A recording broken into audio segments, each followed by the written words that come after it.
All right, welcome, football fans, to 104.3 and 960 Sports, now online with live video on mybasin.com. This is the second week that we're bringing you live video, so please share around, spread the word. If you're listening on the radio and are able to watch our stream, please do, again, live on mybasin.com. With that out of the way, I'm Josh Eldridge. Joining me is Jim Lockwood and my cameraman tonight, Cale Harms. We got a good one for you tonight. A must-win for two teams. It's going to be an all-out brawl between the Klamath Union Pelicans and the Phoenix Pirates. Very similar teams enter. For KU, it's a must-win to keep their hopes of a playoff berth alive. They could sustain maybe one more loss this season and still get a play-in game, which they'll likely travel for, so still a lot to play for this team. And even then, though, it's going to be a tough task to climb back into the standings and then travel for that playoff spot. After a loss last week, making them 4-0, they're 0-1 in league play. Again, the season looks grim, but it's clearly not over yet. Jim, you've been in this position. What kind of things are you telling your guys this week? You know, you're down. You got to really get back in the playoff this week for both teams. Yes, they had a tough preseason, but they battled in every game, and then they went crosstown rival, and of course that brings a lot of emotion. And I think, based on talking to the coaches, the practice was a lot more relaxed this week, and I think that'll bring out their talents. Last week we saw Klamath Union do a lot of driving the ball and unable to cash in on those points. What do you think? What did you see last week in that aspect? The key to me was that Henley kicked away from KU special teams, and so therefore their field position wasn't what it was, and so they were sustaining drives, but they were used to sustaining them for 60 yards instead of 80 yards. So it was a big key plan, and it worked for them. All right, well, coming up, our pregame show, we're going to take a look at the early season Skyline Conference standings, a look around the state, the OSAA top 10s, as we have them on this great Friday night. It's homecoming at Klamath Union, and, of course, first kick is coming up. 104.3 and 960 Sports on the radio. If you're watching the live stream, it's on mybasin.com. Stick it here.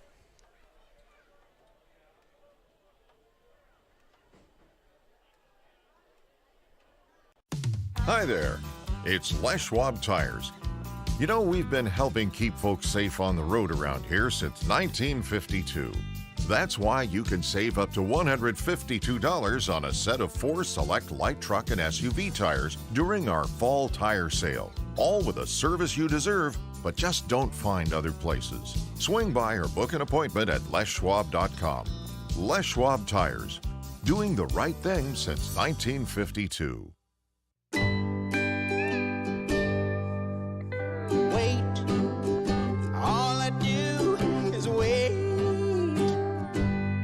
So lonely, I just sigh and moan. Seems like I've been waiting forever, wondering if you're coming home. I just saw your face, I know you're coming home. I swear there is no place home. And then I heard your voice. I know you're coming home. I know you're coming home. This is where unconditional love and immeasurable happiness reside. This is home. Coltwell Banker, where home begins. So my very fondest memory at an Abby's came in high school after we won a state championship in basketball, a moment we'll never forget. The very first thing we did, celebrated across the street at Abby's. And for us to just enjoy and savor the season and what we accomplished there, and that pizza became synonymous with this championship memory. It was great. All right, welcome back to 104.3 960 Sports on the radio, live with video on mybasin.com. Josh Eldridge here, again along with me, Jim Lockwood. My cameraman tonight running the live stream is Cale Harms. We got the Klamath Union Pelicans tonight at Modoc Field for their homecoming game, hosting the Phoenix Pirates, coming over the 140, and they got here just about an hour and a half before kickoff. So coming in, they're wearing their white jerseys tonight. They're ready to go. The Pelicans are ready to go as well. The only two teams in the Skyline Conference who have an 0-1 league record coming into play. As you take a quick look at the early season Skyline Conference standings, at the top is Mazama. They come into tonight ranked third in the state at the 4A level. They are 4-0 overall this season. Behind them the crosstown rival, which Klamath Union lost to last week. The Henley Hornets, they're 1-0 in league play, of course, beating the Klamath Union Pelicans last week 35-6, and they're 4-0 overall as well. They come in ranked 6th in the state in the Skyline Conference. North Valley, they're actually ranked 10th. We got 3 ranked teams in the Skyline Conference this week. They play at Merlin against Mazama. The Vikings going over the hill. They are 1-0, 3-1 overall this season. Then you got Phoenix and Klamath Union. Klamath Union, again, still a big point differential for them. 61 points scored this season and 151 against. So definitely looking to limit them. Hopefully their new defensive personnel comes in big this week. So it's going to be, again, an all-out brawl, as this game means a lot for playoff chances. We got the captains going out to the field right now for both teams. For Klamath Union, it's Xavier Arvizu, Aaron Franklin. You're also going to have Angel Hernandez and Darius Holmes, the 4 guys that have been out there all season long for those Klamath Union Pelicans. For the Phoenix Pirates, the captains, Nick Goff, Zach Dungy, Mike Walker, and Mateo Lopez. All those guys captains. They're meeting for the coin toss as Dan Fast, our white cap tonight, reads them off the rules. But in the meantime, take a quick look around the state, at least in the Klamath Basin, as we have it. So we've got Klamath Union, of course, here tonight against the Phoenix Pirates. We mentioned Mazama over the hill at North Valley tonight, and Henley, the long trip at McLaughlin Griswold tonight. A couple of ranked teams going at it as well in that one, as again, Henley ranked 6th in the state right now. Hosanna Christian on the road for, I think, only the 2nd time this year, playing North Lake. Bonanza is hosting Chiloquin, Lakeview is playing Rogue River, and Lost River is hosting Gold Beach. That's how the area schools shape up as we have it right now. Again, in the Skyline Conference, only one non-league game, and it's Henley and McLaughlin. Next week for these two teams, though, Klamath Union is going to be at North Valley. Going to have the stream for you then as well. We're talking about next week now. Henley is playing a league game against Phoenix, and Mazama is going to be at Marist, and that's going to be the game to watch. Marist currently ranked 7th, and of course Mazama currently ranked 3. So a lot of great football going on, and we're just into October as the weather starts to get a little bit cooler. Last week, pretty cold out in the Henley bleachers. This week, about 46 or so degrees as we near closer to first kick, and we're going to see probably somewhere in the 40s, low 40s by the time we get going tonight. Little cold for Dan Fast down there tonight, but he's a veteran. But the players, this is great weather for them. And they're ready to get at the jump again. Fighting for playoff matches. I asked Coach Smith during practice this week, I was blunt with him. I said, you're 0-4. You really have to win out. You get maybe one loss for the rest of the season to get into playoffs. And he said that's the goal. We're not giving up until, we're mathematically out of it. There's no rebuilding this program as they're going all in for the rest of the season. It looks like the Phoenix Pirates have won the coin toss, as that's what our white cap tonight, Dan Fast, says, and they're going to receive. So for the first time this season, Klamath Union is kicking off first. Does that change anything, your approach as a coach for Klamath Union? Well, it's interesting because they don't get to see what Phoenix is going to do to them on the kickoff return. But no, I think they'll kick it away, and they've been squibbing quite a bit, so we'll see if they keep doing that. And that's what Xavier Arvizu, that is, was practicing before the game. He was, giving those little squib kicks that go out about 20 yards and bounce around. You hope for a lucky bounce and hope to get them before they reach the 30, but that's where the the Klamath Union defense has had to fight most of this season, is good field position, and that's why they've given up the Skyline worst 151 points so far this year. Yeah, and it'll be interesting to see what adjustments they make on their kickoff return. If teams are continuing to kick away, we talked a little bit about it last week, they might have to make a personnel change, move a deep guy up into one of the closer walls and make people kick away from him. Kickoff team heads out there. It's going to be Xavier Arvizu, the senior, kicking things off. One thing that we're going to keep track of as far as Klamath Union's offense goes, one of the keys that I hadn't mentioned so far is that last week in practice, Aaron Franklin against Henley throwing 2 interceptions. Franklin, a junior, Xavier, a senior, hasn't thrown an interception yet in his couple of games that he started. So, from what I hear from the coaches, we might see them kind of switch off depending on the position. So that could help the offense get going as well for the Pirates, or for the Pelicans rather. But the Pirates are going to be starting with the ball first, back to receive, standing at about the 15. It's going to be Davon Ruiz, the junior, standing 5'7", and Nick Goff out there as well for the Phoenix Pirates in their white jerseys, the dark blue caps tonight, as we bring up our scoreboard on the video stream one last time. If you're not tuned over there, mybasin.com with live video. As we get set for the first quarter action, 12 minutes on the clock. We are ready for some football tonight at Modoc Field. Homecoming week. Pelicans looking to grab a win as Xavier Arvizu squibs that one out. It's going to hop out to the 30. Fielding that one for the Phoenix Pirates was going to be Mike Walker, and he comes out past the 40. He hasn't been brought down yet. Brought down just at the 45. Didn't cross midfield, down at the left hash, and the offense has come out. Yeah, and that's a perfect example where if your squibs are working for you, it's great. But if you're giving the other team the option of getting the ball at the 45-yard line, I'm not sure it's that big of an advantage.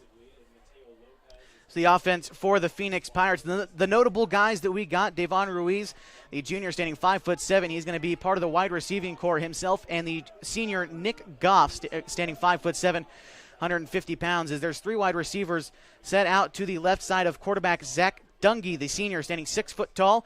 He takes the snap, falls back into the pocket.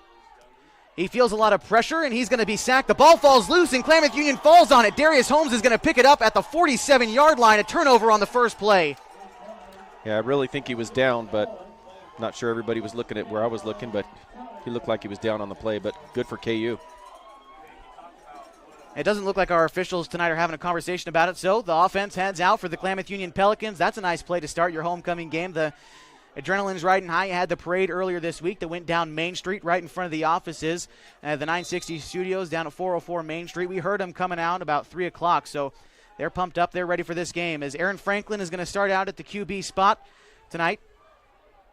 And Xavier Arvizu out to his right side. In motion goes Zach Hill, and he's going to take the handoff sweep. He cuts up field past the 40, now the 35. He's past the 30. There's no one in front of him. He's got room. Zach Hill passes the 10, the 5, and he's in for a Klamath Union touchdown on the first play. Well, fantastic. I guess that worked out. You squib it, you have them do a turnover, and you give it to Darius somehow. And number 82, or Harrison, 82 made a fantastic block on the edge. He literally drove the guy off the ball 5 yards and into the ground. A 47-yard touchdown run for Zach Hill, the senior. That's his 3rd touchdown run of the season. And Klamath Union, they get an early 6-0 lead. Now we're just awaiting the extra point. Yeah, Zach showed great vision on that play. And an odd formation as the entire line is set up to the left side, as it looks like we're going for a 2-point attempt.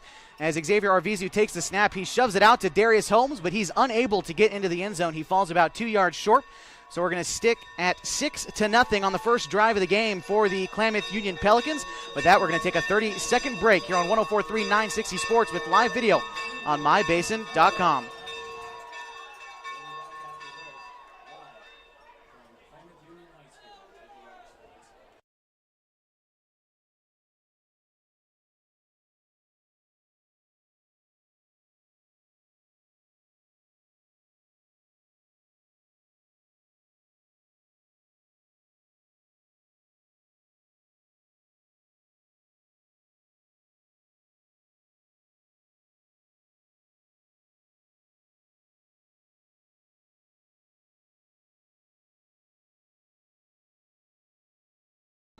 Online with video, mybasin.com. It's a 6-0 ball game early as the Klamath Union Pelicans score on their first play of the night. 1-play drive going 47 yards, a touchdown run, a sweep from Zach Hill as he went in motion, and he scored. So again, 6-0. The Klamath Union Pelicans are in the lead, 11:33 left to go in the first quarter. And that was a great call out of the swinging gate. They went to a speed option, but their pitch relationship was off and the ball came out too hard and they were too close, and that's why they didn't make it. The kick is up, and that one actually catches some air. It bounces around near the 5. Picking that one up was Davon Ruiz. He's out near the 15, and he's brought down just before reaching the 15. Call it the 12. They're going to take it from the right side of the field, and the Phoenix Pirates offense heads back out, and hopefully they get a little bit longer of a drive going. Last time only lasting 1 play, and then the fumble as the quarterback Dungy lost the ball on the first play last time. Yeah, that's the special teams we're used to with KU, and Julian Navarro did a nice job on that and made a great open field tackle. They take it with 11:29 left to go in the first quarter. They trail the Klamath Union Pelicans 6-0, and they get set for the offensive drive. 2 wide receivers set out to the left side of Dungy. He's under center. He takes the snap. He rolls out to his right side. He unleashes one, and it's caught out near the 20. Running upfield before being brought out of bounds. No, he's still up. Bringing it up by the 40 on the far sideline. I believe that was Walker, Mikey Walker, on the reception. for about 30 yards. Well, Walker showed some great athleticism on that, caught the ball in stride. It was a really nice pass at chest level, and he snatched it and turned upfield, and then he paused and made a receiver fly by, a defender fly by, and then he got some extra yards. Great job by him. Walker, one of the guys we were told to keep our eyes on tonight, generally a running back, a senior, standing 5'7", making again a 30-yard reception there. It's 1st and 10 for the Pirates. They're taking it from their own 40-yard line, still driving upfield.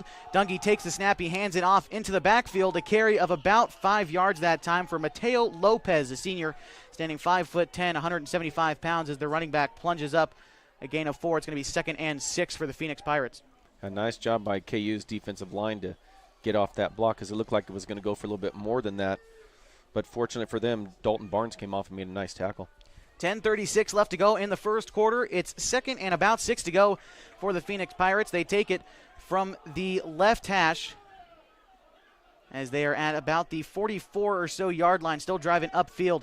As Dungy takes the snap, he tosses it out to the right side, and now brought up to about the 49-yard line was Mateo Lopez before he's being brought down. So about a yard short of midfield, maybe 2 yards short of the first down. It's 3rd for the Phoenix Pirates. I was surprised they got outside of Holmes there, but I think there was a little bit of a hold they got away with. But nice job on Phoenix's part. They got outside and makes up 3rd and short. 9:56 and counting in the first quarter. The Klamath Union Pelicans lead 6-0 over the Phoenix Pirates. At the 49-yard line, they now take it from the near hash. Dungy still under center. It's where he's taken most of his snaps from. He's got 2 guys in the backfield, a wide receiver set out to either side of him. Dungy going to hand it off again. That time it's going to be, I believe that was to Lopez again, and it was. And that one's going to be good for a first down, a gain of about 4 past midfield.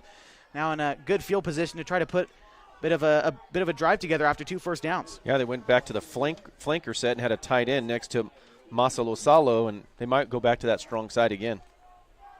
1st and 10 for the Phoenix Pirates. They're at the 46-yard line now, driving downfield to the north goal. They are driving to the left side, as you would have it. If you're looking, we're facing east here from the press box at Modoc Field. Dungy under center for the Phoenix Pirates. Again, same formation, 2 backs in the backfield. A play-action pass. That one's going to be complete to Walker. He's able to get up the first down, and now down the far sideline, he's going to go all the way. 10-5 touchdown for the Phoenix Pirates as he snuck all the way up the far sideline for a touchdown. And no, they're going to say he walked out of bounds at the 2, so just barely, as maybe a foot slipped out of there. So it's going to be a first down. It's going to be 1st and goal for the Phoenix Pirates. Well, and that was a really good call, because with their running game having success, you could actually see KU's linebackers with a little forward lean. So that play-action pass was a good call, and they were able to slip him open to the other side. So it looked like they were going to signal at the 2. That's where all our officials were standing. Rather, they're going to say he went out at the 15. So it's going to be 1st and 10 from the 15. The Pirates putting a good drive together. This is going to be play number 6 of their second drive of the game. With 9 minutes left to go in the first, they trail the Klamath Union Pelicans here 6-0. As Dungy under center again, same formation, wide receiver set out to either side. As that one's going to be a handoff to Lopez. He plunges up the gut for a gain of maybe 1 yard. It's going to be 2nd down for the Pirates. Great fill there by KU and Caden Coulter. Nice play. So Lopez has gotten about 4 or 5 carries on this drive, and he's good for 2-3 yards every time. It's 2nd and 9 to go as he was stopped that time as they take it from the 14-yard line on the far hash here at Modoc Field. Darius Holmes, the captain of his defense, usually at the linebacker spot, now kind of playing up as he might be going in for a blitz. It's 8:26 left to go in the first. 6-0 KU. Dungy under center for the Pirates. A play-action pass that time to Lopez. Dungy ranges out to his left side. He sheds off one defender before being brought down by about 3 or 4. A gain of about 3 yards that time for Dungy on the keeper. Yeah, Dungy almost had room, but they grabbed a horse collar, but they let go, so it wasn't a penalty. But it slowed him long enough to allow the pursuit to get there. And a great play by the Klamath Union defensive line. We saw them get to the quarterback a few times last week against Henley, so they're hungry. They're ready to get into the backfield, and it's going to be 3rd and roughly 6 to go. They're taking it from the 11. That's Phoenix in possession of the ball. They trail 6-0 with 7:45 left to go in the first quarter here from Modoc Field, homecoming week for the KU Pelicans. They are hungry for a win. This time for Dungy, 2 wide receivers set out to his left. And it's going to be two backs right behind him as Dungy under center once again. He falls back in the pocket to pass. He throws a bullet that time, and that's going to be a touchdown for the Phoenix Pirates. Yeah, they had a slot left and went to a power play to the right, went pop pass. When those linebackers stepped up, they hit the tight end right behind him, and nice throw right where he's right in his numbers. I believe that was Marcelo Valdez, the junior, making the catch on that one, the tight end for the Pirates, as it's going to be tied at 6. Now we just got to wait for the extra point for the Phoenix Pirates. Doing the kicking for him is number 72. I believe that's Ariel Lopez. We don't have a 72 on the roster. It looked like it could be 73. Regardless, the kick is good. 7-6. The Phoenix Pirates are leading now in the first quarter. We've still got a lot of football left to go. 7.5 minutes left, but the Pirates, they take the lead in the first. Yeah, very nice drive by Phoenix to answer that big play by KU. So now we get the chance to see where they're going to kick the ball. Were they going to kick it deep to Hill and all those guys that are back there and Holmes? We'll see what they do. So capping off that play, about a 4-minute drive almost exactly. We're going to call it 3:57. It lasted 8 plays, capped off with an 11-yard touchdown pass from Dungy to Valdez. The kick return unit for Klamath Union heads out onto the field for the first time tonight, and they are dangerous. Just Pablo Macias this time back to receive, but he's got wheels. And we'll see if they decide to kick to him or what Phoenix decides to do here, because their special teams has been taken out of the game twice in the season so far. Yeah, nothing against John Ocampo, but he'd be the person I'd look at putting another running back in his spot. They obviously have him up there because he's smart and he can block, but you need a running back in that spot if they're going to keep kicking it around to the 35, 40-yard line. So again, 7:26 left to go in the first quarter. 7-6 now after the Phoenix Pirates put up 7 points on their last drive. Again, 8 plays lasting just about 4 minutes. 11-yard pass to Valdez, a tight end junior for the Phoenix Pirates. They're kicking off to the KU Pelicans in their all-red uniforms this week for homecoming.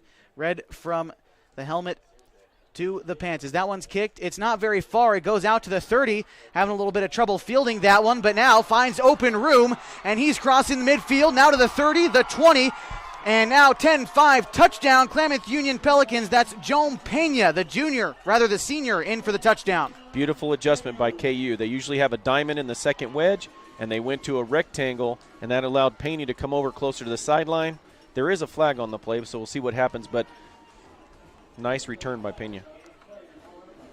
The flag is down right near where the ball was fielded at the 35, and that's about where Pena picked it up, but he had some great blocks downfield, and he made it all the way to the end zone, but now referee crew Dan Fast with the white cap officiating, and that's going to be a block in the back against KU, so the touchdown's going to come back. It does not count, but KU is still going to have possession regardless. Now they get a chance to try to put a drive together. Yeah, the worst part for KU is the touchdown miss, yes, but now the ball's going to go back even farther. And Pena was very fortunate on that because he muffed the high pooch kick, and it went on the ground. So he got a lucky bounce. He smartly picked it up and ran, but he needs to catch that ball with his hands.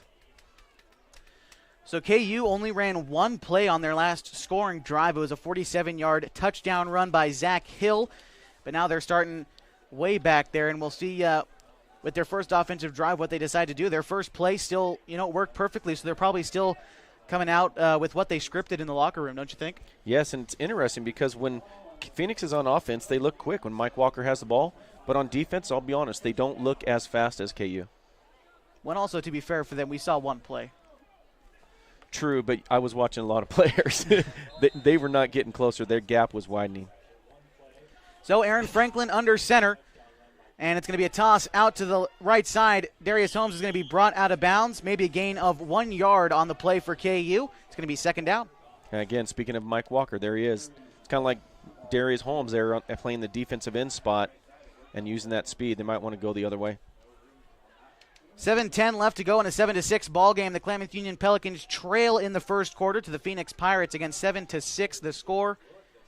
The Pelicans now second and about 9 to go. They're taking it from the 26 or so yard line in their own territory as they drive toward the south goal. They're going from left to right as that one's another handoff to Darius Holmes. He spins around one defender before being brought down by about 4 or 5 Pirates. A gain of, call it 4 yards that time. Past the 30, it's going to be third and about 4 to go for Pelicans. Yeah, nice job by Connor Endicott there on the nice block. And, we've said it before, but Arvizu lining up as a fullback and leading through on the hole, and I try to slip him out for a power pass. And Arvizu, we might see him at the quarterback spot a couple times tonight, but Aaron Franklin, he's still in there. He continues to go under center. 2 wide receivers set out to his right side. Another handoff to Darius Holmes. That was a quick run up the middle for him. It looks like he got the first down up past the 35. And we're going to have to wait for the call for the first down. If he didn't get it, he's maybe an inch away, and they're moving the chains. A first down for the Pelicans on the run for Darius Holmes. Yeah, Ariel Lopez came up and made a nice play, but too many yards on that play. So it's 1st and 10 for the Pelicans from about the 35-yard line, still in their own territory. They're taking it from the right hash mark near the KU sideline. 2 wide receivers set out to either side of Aaron Franklin, who's under center. Xavier Arvizu off to the side of him. Arvizu took the handoff. He plunges up the gut for a gain of about 2 yards. Well, that's one thing you're going to see with Endicott being the 5'10", 280-pound center. You see that Phoenix put a quick nose guard, looks like Dom McGee out there, and he slanted to where the play was going. Made a nice play, pad level down low. Just under 6 minutes left to go now in the first quarter. 7-6, the Phoenix Pirates are in the lead here on the road against the Klamath Union Pelicans. It's 2nd and 9, KU in possession of the ball. Now there's 2 wide receivers set out to the left of Franklin, 2 in the backfield. Xavier Arvizu, and Darius Holmes is going to be the one to take the handoff. He trips on someone, but he plunges forward. He dives for it. A gain of about 3 yards for him. It's going to be 3rd and 4 to go at the 42-yard line. Yeah, Ariel Lopez at that nose guard spot that last play was able to get a hand on his little shoestring tackle. KU's ran 7 plays so far this game. All of them have been on the ground. We haven't seen Franklin throw a ball yet. 3rd and short, likely to see a run here again. 2 wide receivers set out to the left of Franklin. That one's going to be handed off to Xavier Arvizu. And he's brought down, it looks like maybe a gain of 1, maybe no gain, as it's going to be 4th regardless for the Pelicans. Yeah, Masalo Salo was also in on that series, and it's interesting because what Phoenix did is they double eagle down so that the center and both guards covered. I was surprised that KU didn't go outside on that play. Looks like the punt unit's going to come out for KU. Darius Holmes is going to be the man with the boot. Back to receive for the Phoenix Pirates is Nick Goff. He's standing at about the 20, and Darius Holmes punting from just in front of the 30 on the other side of the field. So we'll see what he comes with here on 4th down for the Pelicans. The ball is snapped, and he's going to keep it and run. Darius Holmes is, at least, and he plunges forward for a first down and then some. It's going to be a gain of about 7 for him. He's brought down right at midfield. Yeah, fake right, read it. Nice call because both hold-up men on the outside wide receivers had their back to the ball. So you had a returner and 2 corners with their backs to the ball. So you had 10 blocking 8. So a 4th down conversion that time for the Klamath Union Pelicans. They're 0 for 1 on 3rd down after that, but they're 1 for 1 on 4th down. So a nice start regardless. They're taking it right from midfield on the right side. The right hash, that is, near the KU sideline again. We're in the press box at Modoc Field. KU right in front of us. Phoenix across the way. We face east as the Pelicans driving to the right goal. Aaron Franklin in the shotgun that time. He takes the snap. He hands it off to Arvizu. He gets swallowed up after a gain of about 2. It's going to be 2nd down for the Pels. And I'm sure coaches are seeing it, but out there on Garrett Short at the wide receiver spot, Phoenix has their corner playing bump and run lined up on the inside with the tilt. So first of all, he can't see where the ball is. They got any outside throw they want, and if he gets beat to the inside, it's double trouble. So we'll have to be interested to see that matchup. 3:39 left to go in a 7-6 ball game. The Phoenix Pirates lead. We got 4 wide receivers out on the field, 3 to the left, 1 to the right. Rather flip that. Aaron Franklin, a play action pass. No, he's going to keep it. He plunges up the middle. Looks like to be a gain of about 3. He's brought down just past the 45, maybe call it the 44 as the Pelicans continue to drive downfield. Yeah, risky play with that read option, but something I think KU is going to need to do to be successful because teams are going to have to stop Arvizu, so that does open up his option. And then they can do the RPO off of it. Again, the Pelicans, this will be their 11th play of the night. Haven't thrown the ball yet. 3rd and we'll call it 4.5 yards to go as they take it from just inside the 45, but not quite to the 44. Down near the big KU logo at midfield here at Modoc Field. It's 3rd and about 4 to go. Aaron Franklin under center. He's got 2 wide receivers to his right side as that one's going to be handed off Plunging up the middle, I believe that was Xavier Arvizu again, just short of the first down. And rather, that was Darius Holmes. It's going to be 4th for the Klamath Union Pelicans. 4th and 1 to go. The offense looks to be staying out there.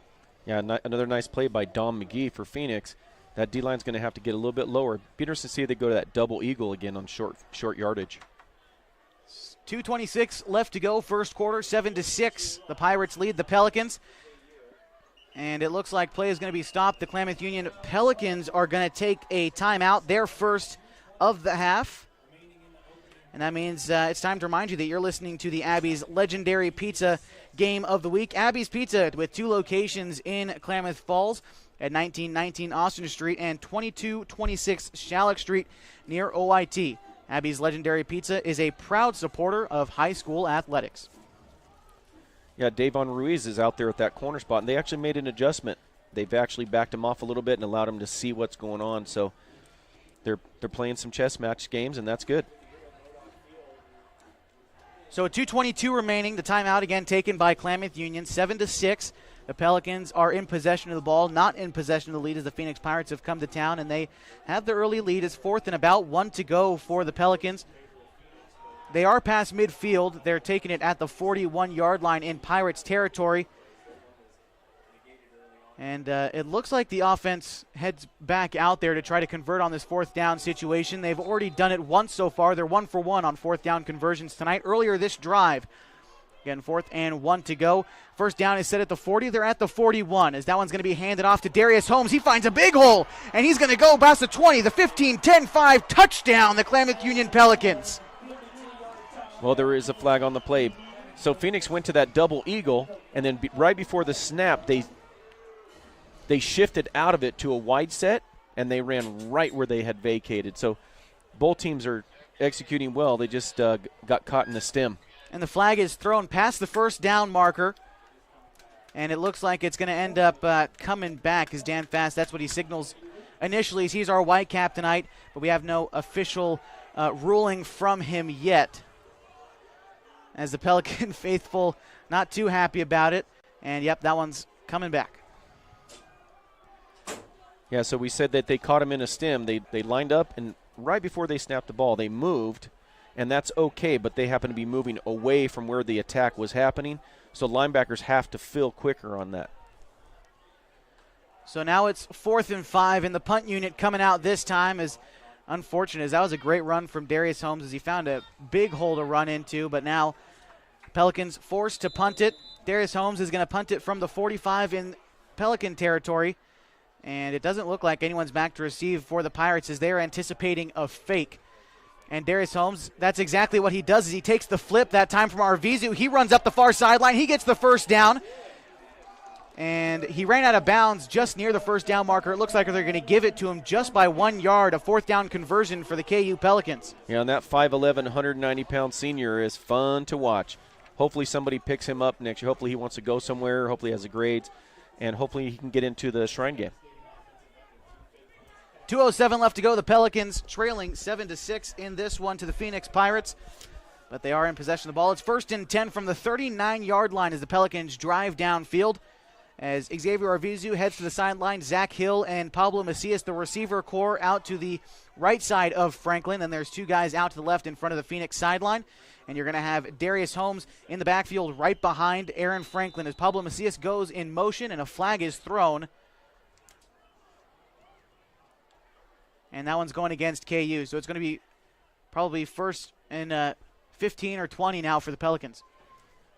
Yeah, and that did look like Darius Holmes, but I think it might have been Julian Navarro giving him a little spell. Still 2:07 left to go in the first. It's 1st and 15 for the Pelicans as they're still driving downfield. Now they're taking it from the 44-yard line as Pena was in motion. He doesn't take the handoff, though. It was just an option. It's handed off to Darius Holmes, and he plunges up for a gain of about 1 yard. Yeah, Phoenix is playing tough in there in the inside. They got some size to match up against KU. KU's pretty good size. They're averaging about 281 across the front.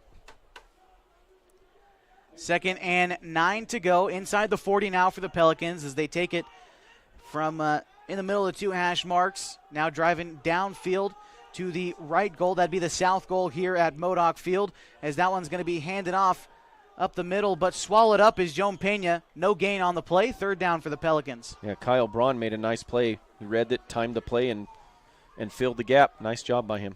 KU eating up time here as we're a minute 15 away from the second quarter.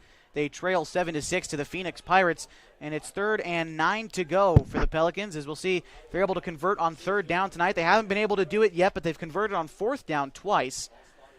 0 for 2 as far as 3rd downs goes. It's 3rd and 9. They head out. Pablo Macias and Zach Hill to the near sideline, and only one out to the left side of Hill. It looks like it's Garrett Short. Franklin drops back. He throws it to Pena, who catches it out at the 35 before being hit and brought down. It's a gain of 4 on the pass for Franklin, and it's going to be 4th down for the Pelicans. Nice job by Phoenix out there, Davon Ruiz. And one thing Coach will have to see is that Zach Hill on the backside was, I want to say wide open, but he definitely had a step on the backside post. 4th and 5 to go for the Pelicans. So they're 0 for 3 on 3rd down conversions, 2 for 2 on 4th down conversions on this drive. So we'll see what they decide to do here as Darius Holmes is back to punt for the 3rd time this drive, and he's going to keep it once more. And he decides to kick it after running about 5 yards. And that's going to go about as a 15-yard punt. As he kicked it at the 40, it goes out of bounds at the 25. The Pirates are going to take over. Yeah, fake right read. He made the right read. It wasn't open. He just did not get a good – his foot did not meet well with the ball there, and it came off on the side and did a little roll back. So unfortunate for Holmes.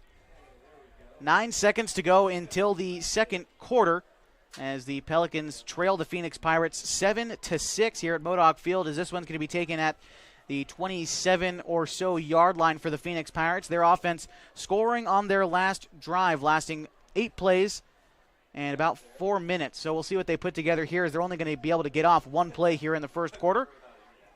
But Dungy not under center this time in the shotgun. He's going to have 2 wide receivers set out to either side, and a running back next to him was Lopez.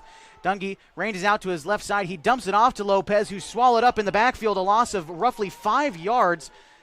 And that should bring us to the end of the first quarter, but the clock wasn't running, and that's what they're going to do. They're going to call the quarter right there. I believe it's going to be 7-6 at the end of the first quarter, it looks like. If I could stop speculating for a second, the clock wasn't running, but I believe that's going to be the end of the quarter. And Darius Holmes strung out the play off the block, and then when they flung the ball out in the swing pass, he just came right off and made the play at the line of scrimmage. And right now they're playing Julian Navarro on the opposite side instead of Coulter. So got some senior leadership out there. And that is going to mark the end of the first quarter. 7-6, the Phoenix Pirates are in the lead. You're listening to it on the radio, 104.3 and 960 Sports, and live video on mybasin.com. We'll be right back after this 60-second message.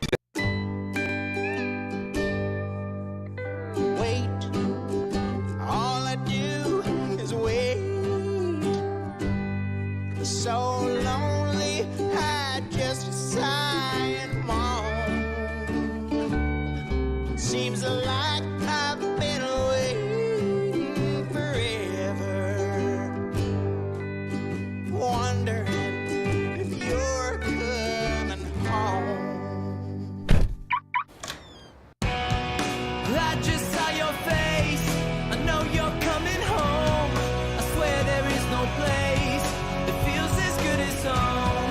And then I heard your voice, I know you're coming home, I know you're coming home. This is where unconditional love and immeasurable happiness reside. This is home. Coltwell Banker, where home begins. All right, welcome back to Modoc Field, 104.3 and 960 Sports on the radio. If you're watching live, it's on mybasin.com. 7-6 the score after 1. We now get into the second quarter of action. It's going to be 2nd and long for the Phoenix Pirates as they take it from deep in their own territory at about the 21-yard line, but a flag is thrown before we can even get started with the play. Once again, Josh Eldridge here with Jim Lockwood bringing you the Abby's Legendary Pizza Game of the Week, and they're going to bring this one back even farther as that one's going to go against the Phoenix Pirates, says our white cap tonight, Dan Fast. And I'm not sure if I missed the signal, but it looked like delay a game. I'm not sure if that was the case, but that's what it looked like. Whatever the case is, it's 2nd and 20 to go as they take it at about the 18, maybe 19-yard line, deep in their own territory. The Phoenix Pirates tonight on the road, wearing their white jerseys, the dark blue caps, the Klamath Union Pelicans. Homecoming week, they're in all red, ready to game tonight. 7-6 the score. The Pirates lead after one, and they're in possession of the ball as well. As Dungy back there with Lopez, the running back, as Dungy ranges out to his left, but he's swallowed up in the backfield. A sack that time for the Klamath Union Pelicans, and that's Xavier Arvizu with a solo sack. Yeah, fantastic blitz time right there by Arvizu. When they came out previously before the flag, they came out with the trips left, but they had the back on the opposite side. This time they put the back on the trip side, and Arvizu was like, hey, there's 4 guys on that side. I'm going through. Great job on his part. They tried to run a speed option, but they weren't. That's not the read. Middle linebacker, you're thinking he's going to scrape over for the tailback, but that was just a great job by Arvizu. Arvizu, one of the smartest players out there, one of the captains of this team. You'll see him at the linebacker spot and also in the fullback spot. With 11:20 and counting to go until halftime, 7-6, the Phoenix Pirates lead the Klamath Union Pelicans here at Modoc Field. It's 3rd and about 21 to go after the sack as the Phoenix Pirates put a man in motion, and a timeout is called for the Pirates, maybe afraid of a delay of game penalty once again. Yeah, they had confusion on the formation, but the person they had a flanker on this side and a slot on the other side, and they brought their slot over, but he actually went onto the line of scrimmage and covered the tight end, so there was a lot of confusion on that play. Tonight's presentation on 104.3 and 960 Sports, also online at mybasin.com, is brought to you by Les Schwab Tires. They've been helping keep folks safe on the road around here since 1952. Right now, you can save on select light truck and SUV tires during their fall tire sale. Home of the best tire value promise is Les Schwab Tires. As you see there on the live stream, we'll give a plug one more time here in the second quarter. If you're listening on the radio, you're listening on 104.3 and 960 Sports. If you're able to, watch the live stream. We got live HD video on mybasin.com. All you got to do, go to the sports tab on the website and hit watch. And we're going to be right there with Klamath Union Pelicans versus the Phoenix Pirates. Last week we had great viewership, so thank you to everyone who tuned in last week and tuning in this week wherever you may be. It's 3rd and very long for the Phoenix Pirates as they head back out after the timeout.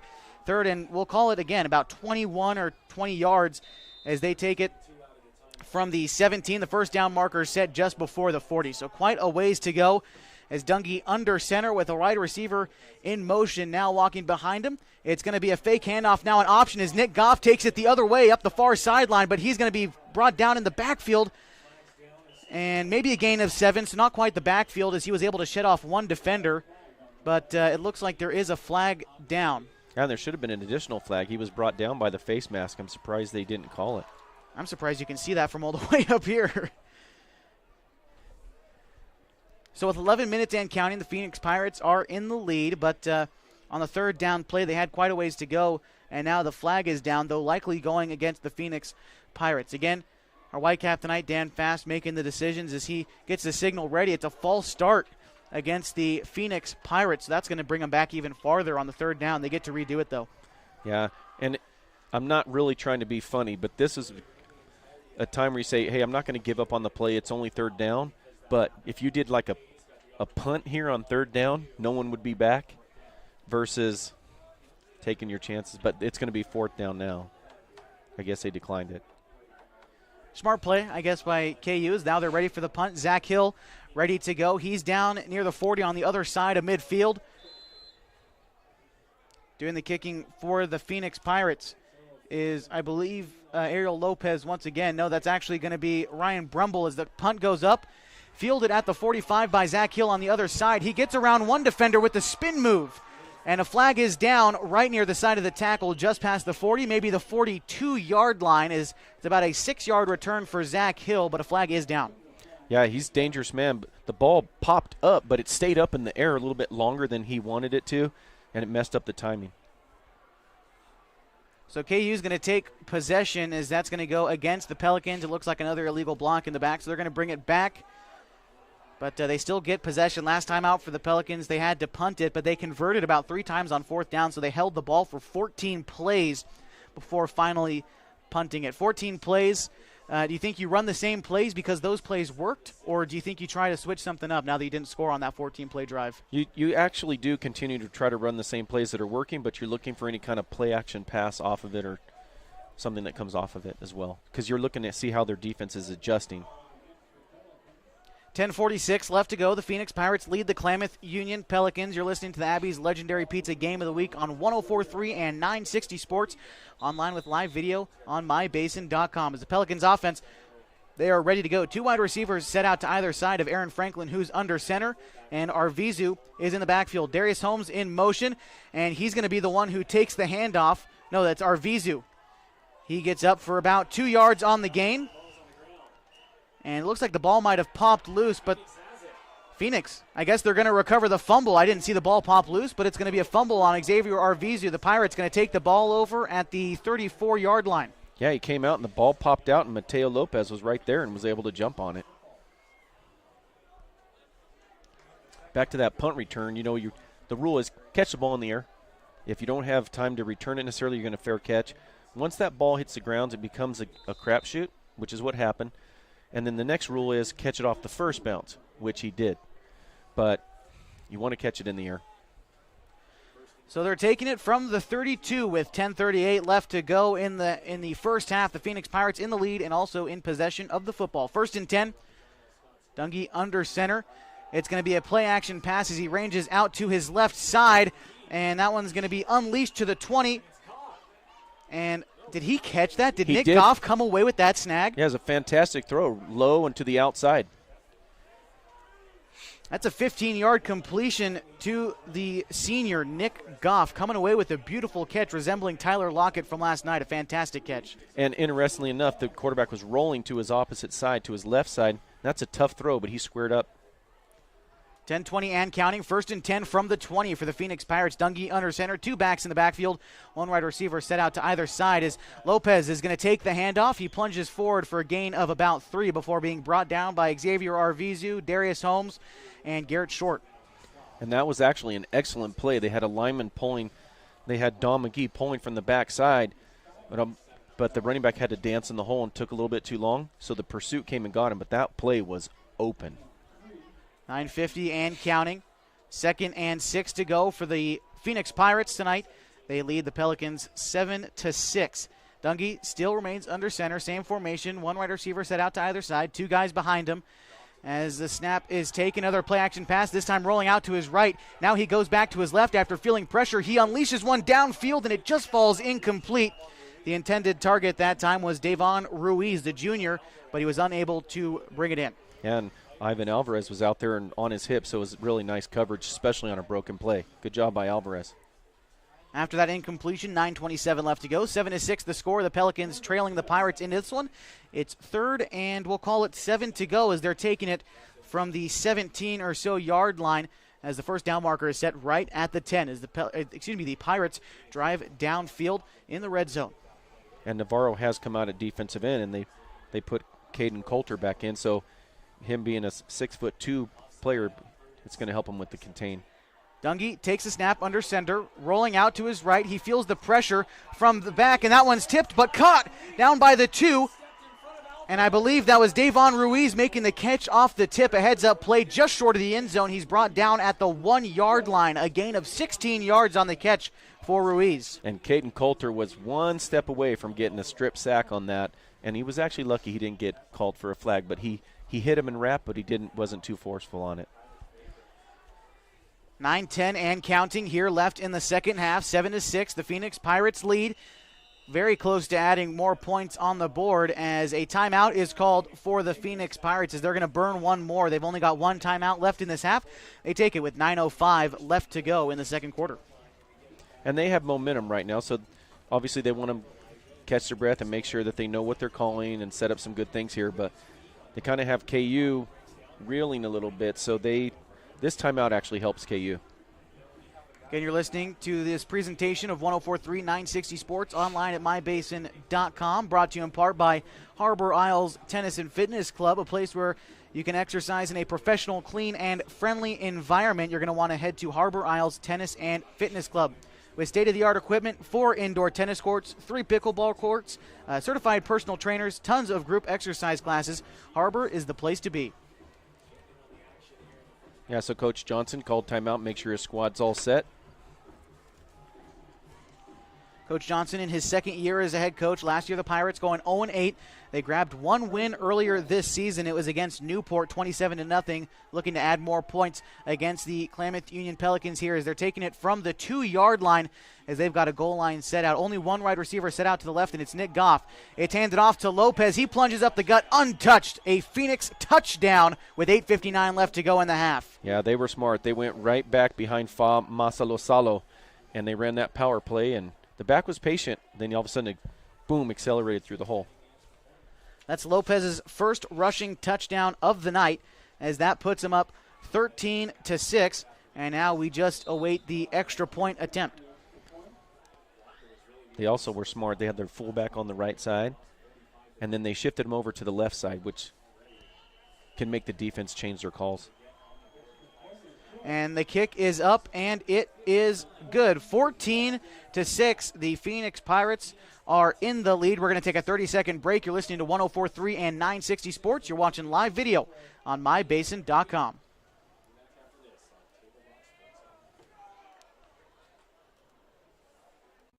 Hi there, it's Les Schwab Tires. You know, we've been helping keep folks safe on the road around here since 1952. That's why you can save up to $152 on a set of 4 select light truck and SUV tires during our fall tire sale. All with a service you deserve, but just don't find other places. Swing by or book an appointment at leschwab.com. Les Schwab Tires, doing the right thing since 1952. Welcome back live to 104.3 and 960 Sports, the Abby's Legendary Pizza Game of the Week.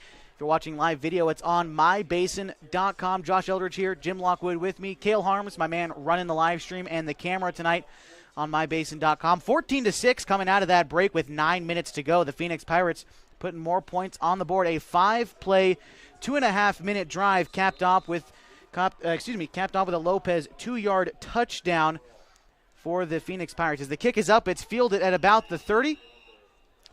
And that's where they're going to call it. As fielding that one was number 18, Jameis Dutra for the Klamath Union Pelicans as we get set for some more offense for the Pelicans. Yeah, Jameis had a gold mine. That ball came a line drive right at him, and he kind of got anxious and went down to his knees to make sure he got it, didn't have the ball go past him. But high school, you can't get back up, so he had opportunity to get a good return. So with 8:57 left to go in the half, the Pelicans take possession of the football. They trail 14-6 on their homecoming night.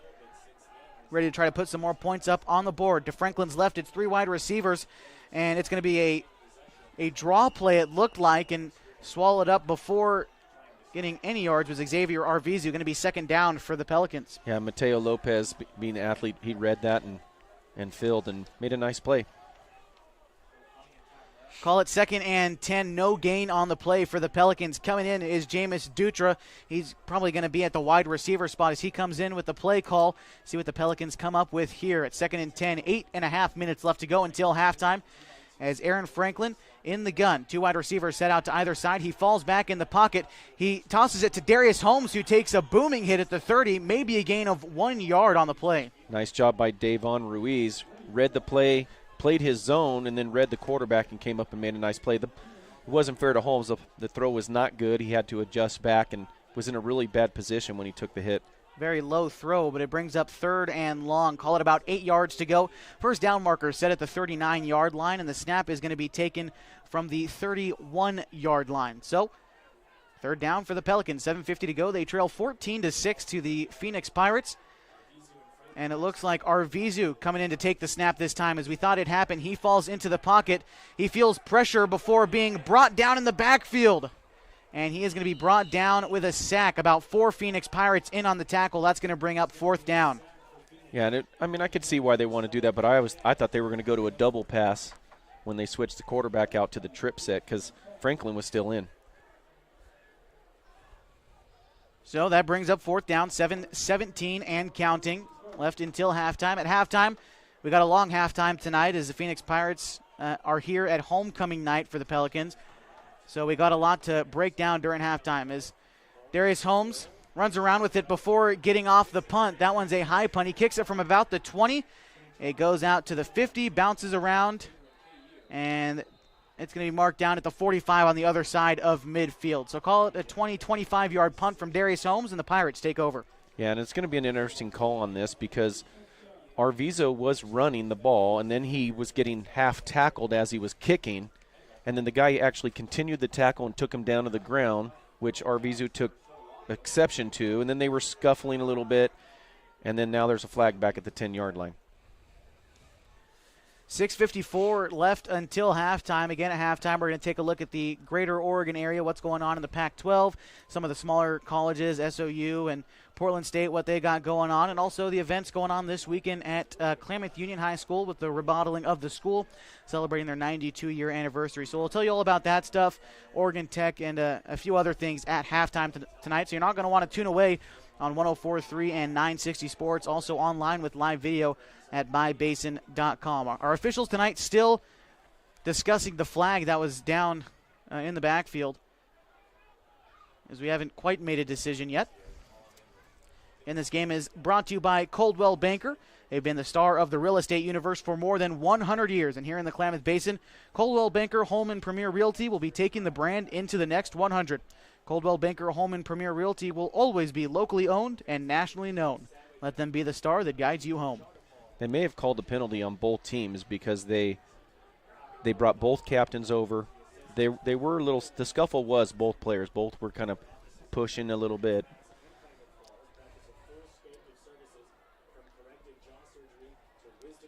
And it looks like they still might be jawing at each other a little bit. So it's going to go against both teams. Personal foul looks like on both teams, so offsetting. Well, Arvizo's not agreeing to that.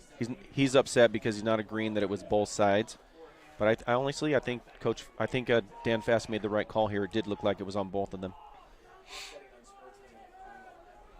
So now it just depends where they decide to place the ball with offsetting penalties. And they're going to take it at the 46-yard line just before midfield as the Pirates are ready to go. 6:54 left to go in the first half. 14-6, the Pirates are leading. They take possession again at the 46 after the about 25-yard punt and a little bit of a stoppage of play with the penalties. So it looks like we're going to be ready to go. 1st and 10 for the Phoenix Pirates tonight. They are leading. They are doing a good job of playing the bad guy tonight at Modoc Field at homecoming night. And these Pelicans want to get back on the board here soon. But Pirates in possession. 1st and 10 as the whistle is blown. We're getting ready to play some football as Dungy in the shotgun, and he puts Lopez out in motion. Now Lopez going to act as a wide receiver. Dungy falls back into the pocket. He heaves one downfield and incomplete. No flag is down. Yeah, inadvertent contact. Also, the ball doesn't have to be catchable in high school. It wasn't catchable. The ball didn't have enough air on it. But they did a nice job. They had a tight end trips on this side with a receiver out wide, and they motioned out to an empty set, made the corner switch, and then the slot guy on the top side ran a streak. It was a nice design. 2nd and 10 on the incompletion. 6:49 left to go until half. The Pirates in possession of the ball and the lead again, 14-6. 2nd down and 10 to go, taken from the 46-yard line. Two wide receivers set out to the left, one to the right, and now he's in motion as Davon going to take the handoff. He's out by the 40. Now he cuts out to the other side. He finds a hole up the middle. He's going to be brought down after a gain of 1. So he goes left, he goes right, and after running about 15 yards laterally, he gains 1 on the play. 3rd down for the Pirates. Yeah, and Connor Terpeski did a nice job making that tackle. But my goodness, if you put the camera on Darius Holmes, you're just going to have highlights all over the place. The guy strings it out, fights off 2 blocks, still makes the guy go back. It was incredible just watching him on that play. Darius Holmes, overall, an incredible athlete. I remember watching him in basketball last year, and absolutely a great shooter as well in basketball. A great athlete in football here, as we can see, and definitely a leader on this team. Yeah, he moves his feet, but he is also physical. He's not just an athlete. He's a physically minded player. It's really fun to watch him. 6 minutes flat to go in the second quarter. Third and about 8 to go for the Phoenix Pirates. Dungy under center. He takes the snap. He falls back into the pocket. Feels a lot of pressure, and he's going to be brought down. The ball falls loose. The Pelicans able to fall on it. Taking it all the way is Darius Holmes on the fumble recovery. A touchdown for the Pelicans. Well, wouldn't you know it? Just so you know, that sack strip was Elijah Croy. Excellent job, and scoop and score.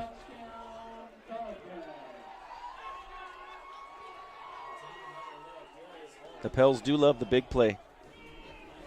And that's what's helped them all year long. This is their second score of the night. The first one coming on the 47-yard run from Zach Hill, and another huge play defensively here. Like you just said, scoop and score from Darius Holmes. That's his first defensive touchdown of the year, and we got the odd formation coming out for KU as they try to go for the two-point conversion and try to tie things up, 14-12, pending the extra point or two-point conversion attempt. Yeah, swing and gate. They went to the speed option last time, and their pitch relationship wasn't very good. See what they do here. And Arvizu is going to take the snap. He ranges out. The throw is in the end zone, but it'll fall incomplete. The intended target looked to be Aaron Franklin.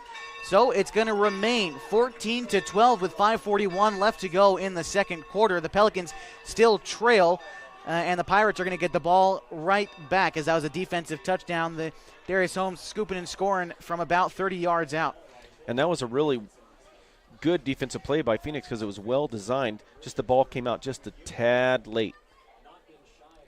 So still 14-12. Again, the Pirates lead as we near halftime. During halftime, take a look at the Skyline Conference standings, what those teams are doing, what teams in the area are doing. Take a look at Oregon and Oregon State, who both play this weekend, and also OIT, volleyball plays this weekend for them.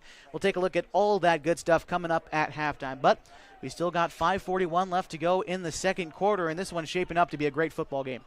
Yes, it is. Both teams really want it. They're both playing hard, and whoever makes the least amount of mistakes, I think, will win. And kind of like last week, to be honest with you, it was a really good game until KU made a mistake on the interception and switched the momentum, and then Henley took away with it. But the reality is it was a good game until that point.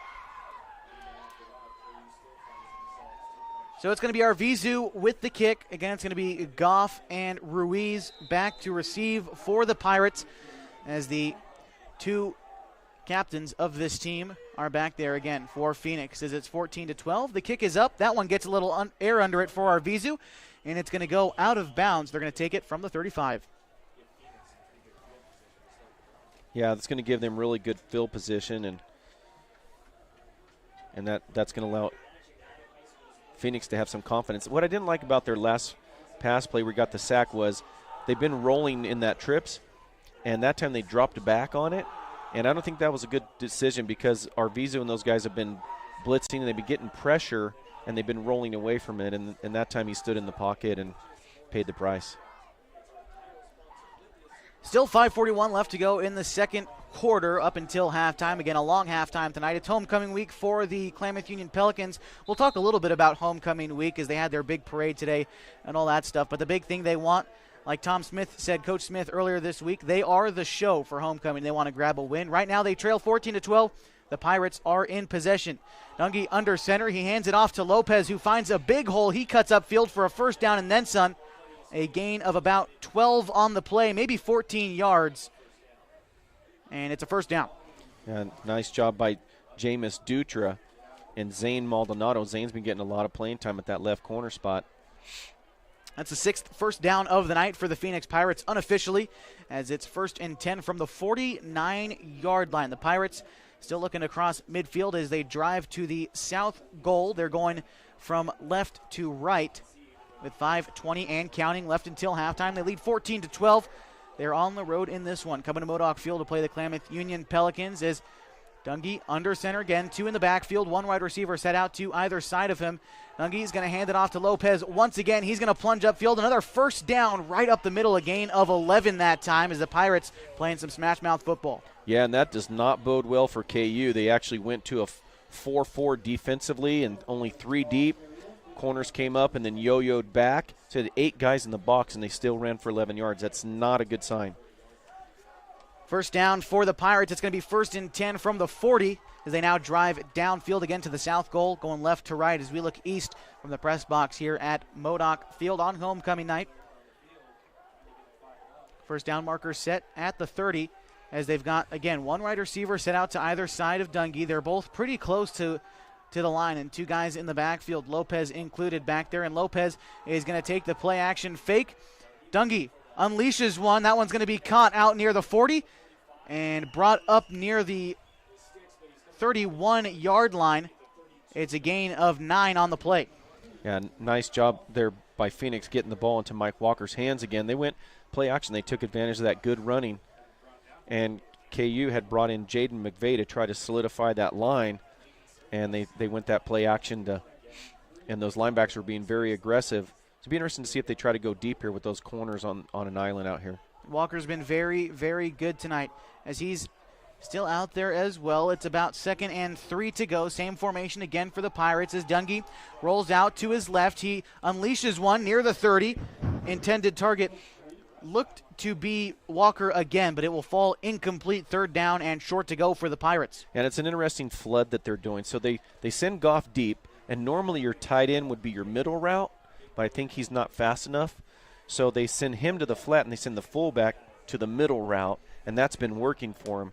I'm not sure the quarterback was patient enough on that one because it's still open. 3rd and 3 to go.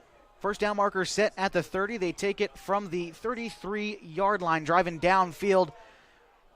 Dungy remains under center. He goes back. He hands it off to Lopez, but Lopez meets a wall, and he ranges out to his left side up the far sideline, so he's able to gather up for a first down on the play, gain of 5 for the Pirates. And it looked like it was actually a little bit of a counter. Caught KU's pursuit off a little bit, and nice job by Mateo to keep fighting and churning his legs.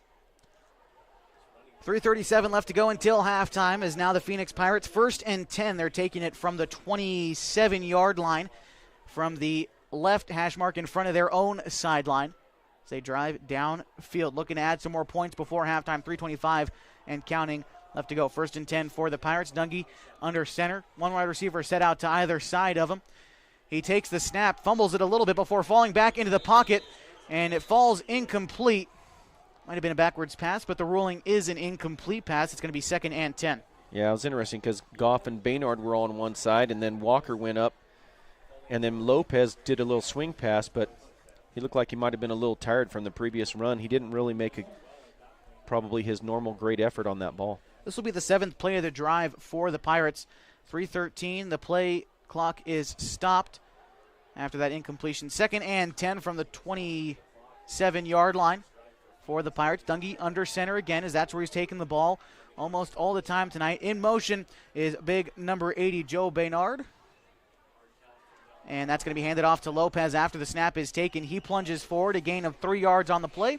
3rd, and it's going to be about 7 to go for the Pirates. Yeah, then that is a counter. He's running behind Walker on the weak side away from the tight end, and then he's bending it back to the strong side, back to Baynard's side.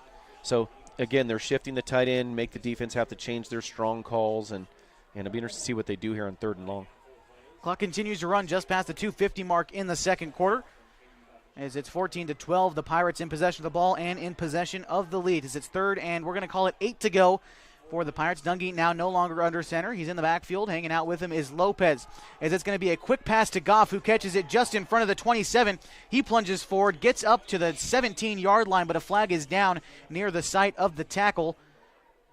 And we'll see what the play is. If it was brought down, it looked like he might have been just short of the first down anyway, but still waiting on the call with the flag down. It was a hold on Phoenix out there on number 18. The receiver put his hands out and held Jameis Dutra, I believe.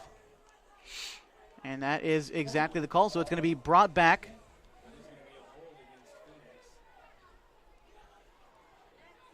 So with the play going back 10 yards, we'll see if they decide to decline it. It'd be interesting because they've done it once already. Yeah, and from here, I don't know if they will, because the result wouldn't be the result of the play stand. Also, it's interesting, they had Walker out wide on the open slot side, away from the trips. I thought they were going to go that way. And now they're taking him out. That's interesting.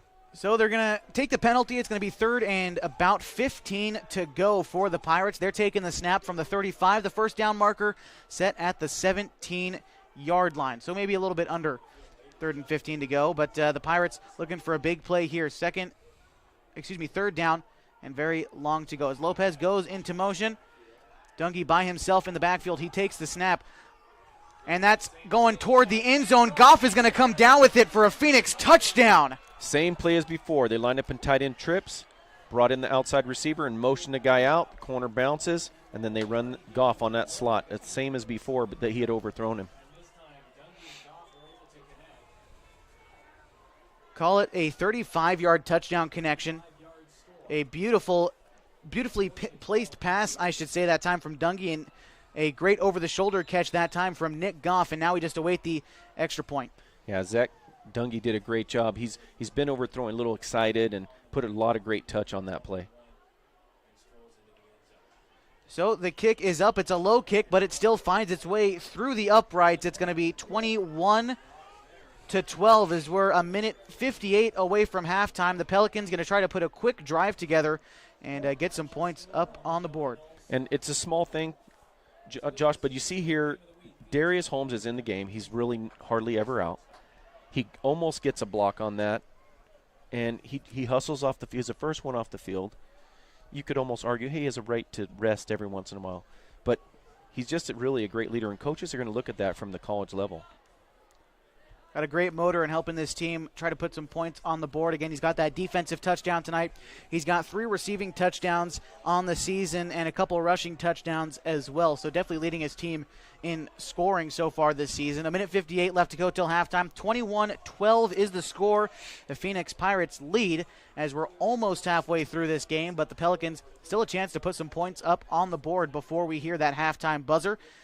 And Pablo Macias and Zach Hill this time are going to be back there for the Pelicans. We might see a booming play for KU. It'd be exciting with a minute 58 left before halftime. Yeah, and people that don't know would be questioning, hey, why are they going for 2 the second time? Hey, they've been having trouble with their snaps. So that one's more of a squib kick, hit out near the 30. It looks like Dutra is able to fall on it again. No, and I think that's going to Phoenix. It is, and KU had the backed wedge. The guy moved out of the way, but that ball just kept traveling super hard to the back wall, and they were not ready for that, and it bounced off of them. So Phoenix is going to take over at, call it the 36-yard line in Klamath Union territory. Great field position, an opportunity to run out the clock and make this a difficult game for KU at the end of the first half. Yeah, and Angel Hernandez was out there, and he was trying to get that ball, but the guy moved, so it was almost like a distraction drill. His teammate moved, and all of a sudden, bam, the ball was on him. So wasn't much he could do. 1st and 10 for the Pirates as they recover their own kick. They take it from the 36 on the left hash. As Lopez goes into motion again, this is the same play they ran the touchdown for last time as Dungy falls way back into the pocket. He feels the pressure. Now he's running around near the 50-yard line. He comes back around and unleashes one. That one's caught at the 35-yard line. He gets it up to the 30. That's Davon Ruiz on the catch. A great scramble that time by Dungy. Yeah, he did a really nice job. He not only did he change directions, but he was smart enough to get depth when he did it. And then all of a sudden the red jerseys were they were in position, but they were so close together that they both lost contain. So it's a 1st down for the Phoenix Pirates. That's their 8th of the night. 1st and 10 from the 27-yard line. And a minute 36 and counting as we get near to halftime. So got the big homecoming parade for the Pelicans coming up at halftime, but right now still focused on football. 1st and 10 for the Phoenix Pirates. Dungy in the backfield, not under centers. He takes the snap, falls into the pocket. He sees a hole. He's going to keep it himself. He plunges up the middle, a gain of, call it, 3 yards as he scrambles and gets up a few yards himself. And this is the kind of position where KU does tend to blitz their middle linebacker, and Arvizu did blitz, and he went to the wide side of the field. So somebody else needs to know that he's vacating. They were very lucky that wasn't bigger yardage. The Pirates going to take their 3rd and final time out of the half with a minute 6 seconds left to go until halftime. Again, you're listening to the Abby's Legendary Pizza Game of the Week. If you're looking for a great place to eat, head to one of the Abby's Legendary Pizza locations for the best pizza in the Klamath Basin. 1919 Austin Street or 2226 Shalleck Street near OIT. Abby's Legendary Pizza is a proud supporter of high school athletics. So who took that timeout, Josh?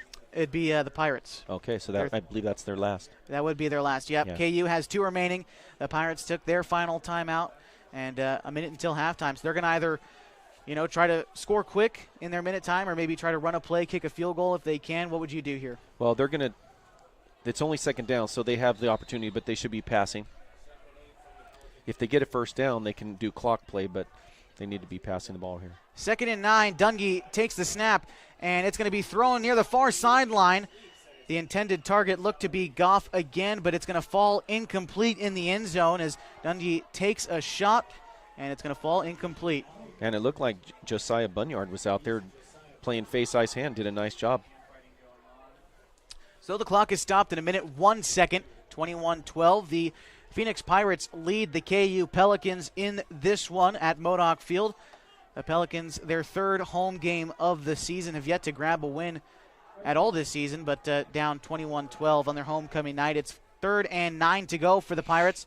2 wide receivers sit out to either side of Dungy. Lopez in the backfield. Dungy takes a snap, falls into the pocket, and is brought down by Darius Holmes and Xavier Arvizu for the sack. That brings up 4th. Yeah, if they knew the scouting report, they would know that, hey, Arvizu is going to blitz in these areas, and along with Nathan Getman, we haven't called his name much tonight, but we normally are, he was also in the backfield, so 3 guys in there on the sack. Call it 4th and 19, 18 yards to go for the Phoenix Pirates as they take it from the 35, almost exactly the first down marker set at the the 17-yard line, as 23 seconds and counting, as the Phoenix Pirates still deciding on what play to run. They lead 21-12 over the KU Pelicans tonight at Modoc Field. Is the offense ready to go? 2 wide receivers set out to either side, and they're going to call delay a game against the Phoenix Pirates is the call from Dan Fast. They're going to go back even further with 13 seconds to go till halftime. Yeah, it's very unfortunate at this point. They should have been better prepared for that and really should have had a play called sooner. Because if they do get a first down, they're not going to have enough time to do anything. 4th and 20 yards and some change. Call it 25 yards, it looks like. And Phoenix Pirates ready to go. They're got probably 1 play to run with 13 seconds left to go on 4th down. Likely just going to see him heave it towards the end zone here as Dungy. 2 wide receivers set out to either side as he feels the pressure quick, and he's going to be brought down for a sack by Xavier Arvizu. And Xavier had no trouble getting in the backfield there. He's brought down after only 5 seconds. So now the Pelicans, they get a chance to run a play with 8 seconds left till halftime. Yeah, and seeing that blitz 3 times in a row, the offensive line should have done a better job of picking that up. The ball is going to be placed at the 44. KU gets 1 chance at chucking this one downfield with 8 seconds left until halftime. Stick with us during halftime. Going to break down the first half stats, take a look around the area, and a couple other things you're not going to want to miss for the halftime show here on 104.3 and 960 Sports. If you're watching the live stream, it's on mybasin.com.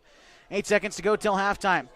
3 wide receivers set out to Xavier's right, and there was one to his left. It was Garrett Short, but a timeout is going to be taken by the KU Pelicans as they want to get this one right. They've got 1 more remaining in the half, though unlikely to use it with just 8 seconds remaining. Yeah, it was a smart call. They had some formation issues, and there was a shift. So, yeah, Coach Smith just went ahead and said, hey, let's set this up the right way.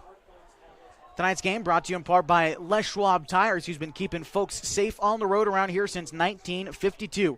Right now you can save on select light truck and SUV tires during their fall tire sale. Home of the best tire value promise is Les Schwab Tires. 8 seconds till halftime. Pelicans are going to get 1 good play off. Maybe try to pull a miracle before the homecoming halftime break and give them something good to talk about in the locker rooms. It's 1st and 10. They're taking it from the 44-yard line in their own territory, so yes, they've got quite a ways to go. I see a double pass in their future here. 3 wide receivers set out to the left of Xavier, and he just falls deep into the pocket. It's just going to be a Hail Mary. He heaves one downfield. Intended target is Zach Hill. It's going to fall incomplete. A flag is down, and we might see pass interference. Still 1 second and some change left to go. 1.7 seconds to be exact left until halftime, so we might see 1 more play. Yeah, and they just ran divide. It's interesting to see Arvizo going in the quarterback spot in this position because not really warmed up, and the ball was a little bit short because two receivers, actually, Holmes for sure was open. He was definitely behind his man, but the corner came off because he read the ball. So it's going to be pass interference against the Phoenix Pirates. First down for the Klamath Union Pelicans.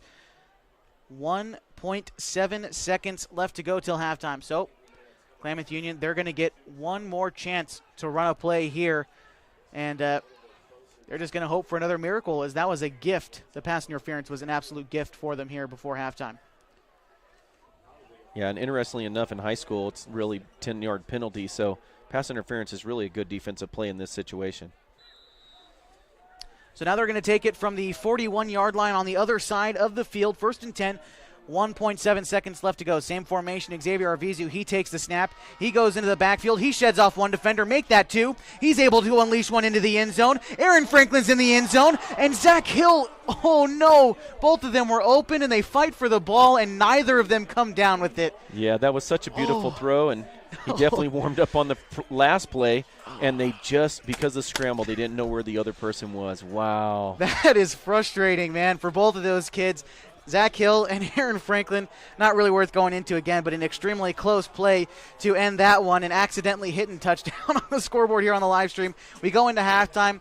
21-12 is the score. The Phoenix Pirates lead as we go into a long halftime break. It's homecoming week here at KU. And we're going to be coming right back with the action here on 104.3 and 960 Sports here in just a minute. We're going to take a 4-minute break and be back at you with the halftime stats. Again, 104.3, 960 Sports on the radio, live with video on mybasin.com.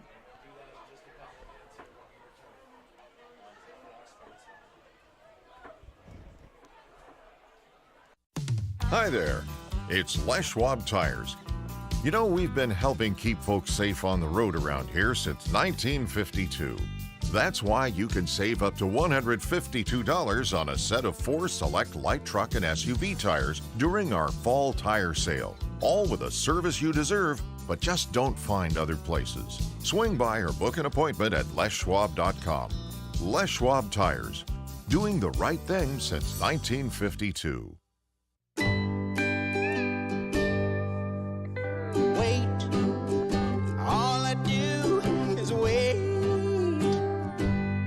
So lonely, I just sigh and moan. Seems like I've been away forever, wondering if you're coming home. I just saw your face. I know you're coming home. I swear there is no place that feels as good as home. And then I heard your voice. I know you're coming home. I know you're coming home. This is where unconditional love and immeasurable happiness reside. This is home. Coltwell Banker, where home begins.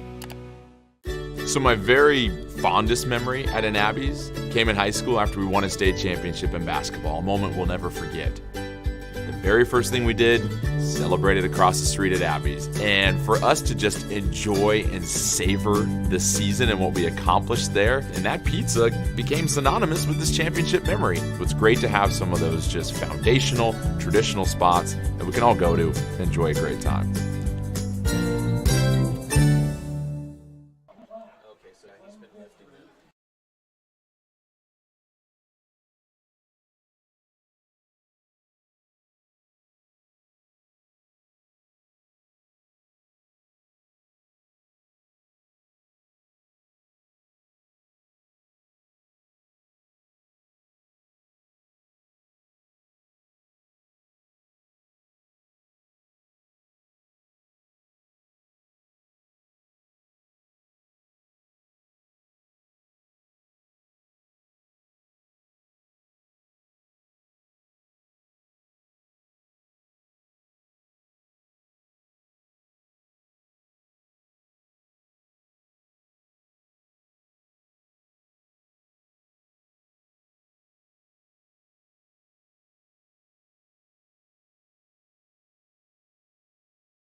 Welcome to halftime here at Modoc Field. You're listening to 104.3 and 960 Sports online at mybasin.com with live video.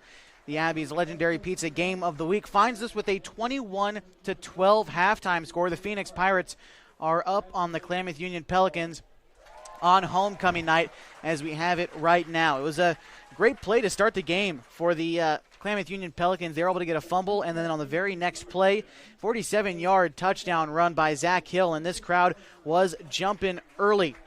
Then Phoenix, they were able to put two back-to-back scores on the board. One on a Valdez 11-yard touchdown catch, and they were able to convert on the extra point on that. And then again on Lopez running in for 2 yards for the Phoenix Pirates. It was a 14-6 ball game until Darius Holmes attacked on defense, scooped and scored on a defensive touchdown. Darius Holmes once again showing why he's one of the best players in the Skyline Conference. Then towards the end of the half, 35-yard Nick Goff touchdown connection with Dungy. Just an absolute bomb of a play there. And Phoenix, they find themselves with a 21-12 lead. And it could have been a different story if we had the proper pass at the end of the half, but don't want to dwell on that too much. But, of course, Josh Eldred, that's me, joined by Jim Lockwood, my partner, cameraman Cale Harms tonight, running the live stream. Jim, what do you think of the first half? I thought it was really even. The real difference in the play was the kickoff when Phoenix did a line drive squib kick that went really hard at the second wall of KU's return, and the player wasn't used to getting the ball in that position, so he moved. It became a distraction drill for KU, and I believe it came off the hands of Jameis Dutra, and there really wasn't much you could do, and Phoenix was able to recover that, and that gave them the extra possession. It's just those one key mistakes, and that's what we've seen from KU throughout the whole season, really. Yeah, and I would say that, honestly, that was just a really well-designed thing by Phoenix, given them – it was not really a mistake for him to move, but it hurt because, obviously Dutra wasn't ready for it. So talk about the first down breakdown, and I want your opinion on this as well. KU unofficially 5 first downs in the first half. Phoenix unofficially 8 first downs in the first half. We saw KU a lot of running the ball. I think they might have passed it 3 times the whole first half. What do you think about that approach coming against this Phoenix team? Well, I actually believe that KU was a little bit fortunate. Phoenix had the ball down into KU's territory and ended up having some penalties and moved them back and some sacks, and they were very fortunate they didn't score another touchdown. So I think Phoenix is moving the ball well. But again, sort of the opposite for KU, right? We saw them with 3 10-digit drives or more, 10-digit play drives, I should say, last week against Henley. And this week, they've converted on 4th down once. I believe that was the 14 play drive that we saw from them. Other than that, 3 plays. We got a 5-play drive here and there, just unable to put, really good offensive sets together. Yes, I think that KU's had some success running inside the last couple weeks, even against really talented teams. And this week, I think Phoenix is really battling inside there, and they've matched up well size-wise. So coming in, we're still breaking down the halftime stats. If you're just joining us, you're listening on the radio at 104.3 and 960 Sports. If you're watching the live feed, it's at mybasin.com. If you're listening to the radio and you're able to watch the live video, we've got an HD feed coming at mybasin.com on our Abby's legendary pizza game of the week. I got one more question for you, Jim, before we head to our first break of this halftime show.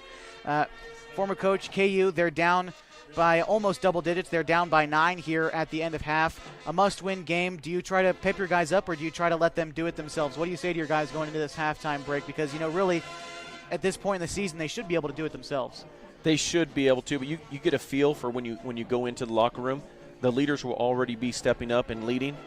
And so if they're not, then, yes, somebody has to step up and keep them positive, and because it would be very easy at this point to be discouraged, especially after the drop in the end zone.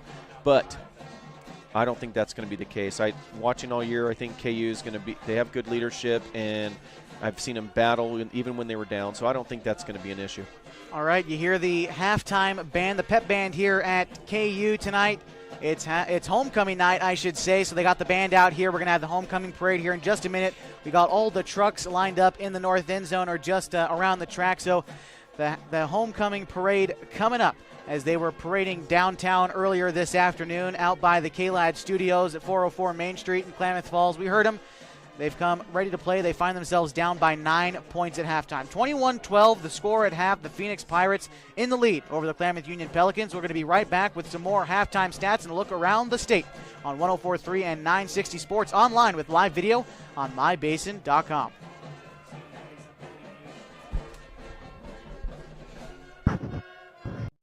Hi there, it's Les Schwab Tires. You know, we've been helping keep folks safe on the road around here since 1952. That's why you can save up to $152 on a set of 4 select light truck and SUV tires during our fall tire sale. All with a service you deserve, but just don't find other places. Swing by or book an appointment at leschwab.com. Les Schwab Tires, doing the right thing since 1952. Wait, all I do is wait. So lonely, I just sigh and moan. Seems like I've been waiting forever, wondering if you're coming home. I just saw your face. I know you're coming home. I swear there is no place that feels as good as home. And then I heard your voice. I know you're coming home. I know you're coming home. This is where unconditional love and immeasurable happiness reside. This is home. Coltwell Banker, where home begins. So my very fondest memory at an Abby's came in high school after we won a state championship in basketball, a moment we'll never forget. The very first thing we did, celebrated across the street at Abby's. And for us to just enjoy and savor the season and what we accomplished there, and that pizza became synonymous with this championship memory. It's great to have some of those just foundational, traditional spots that we can all go to and enjoy a great time.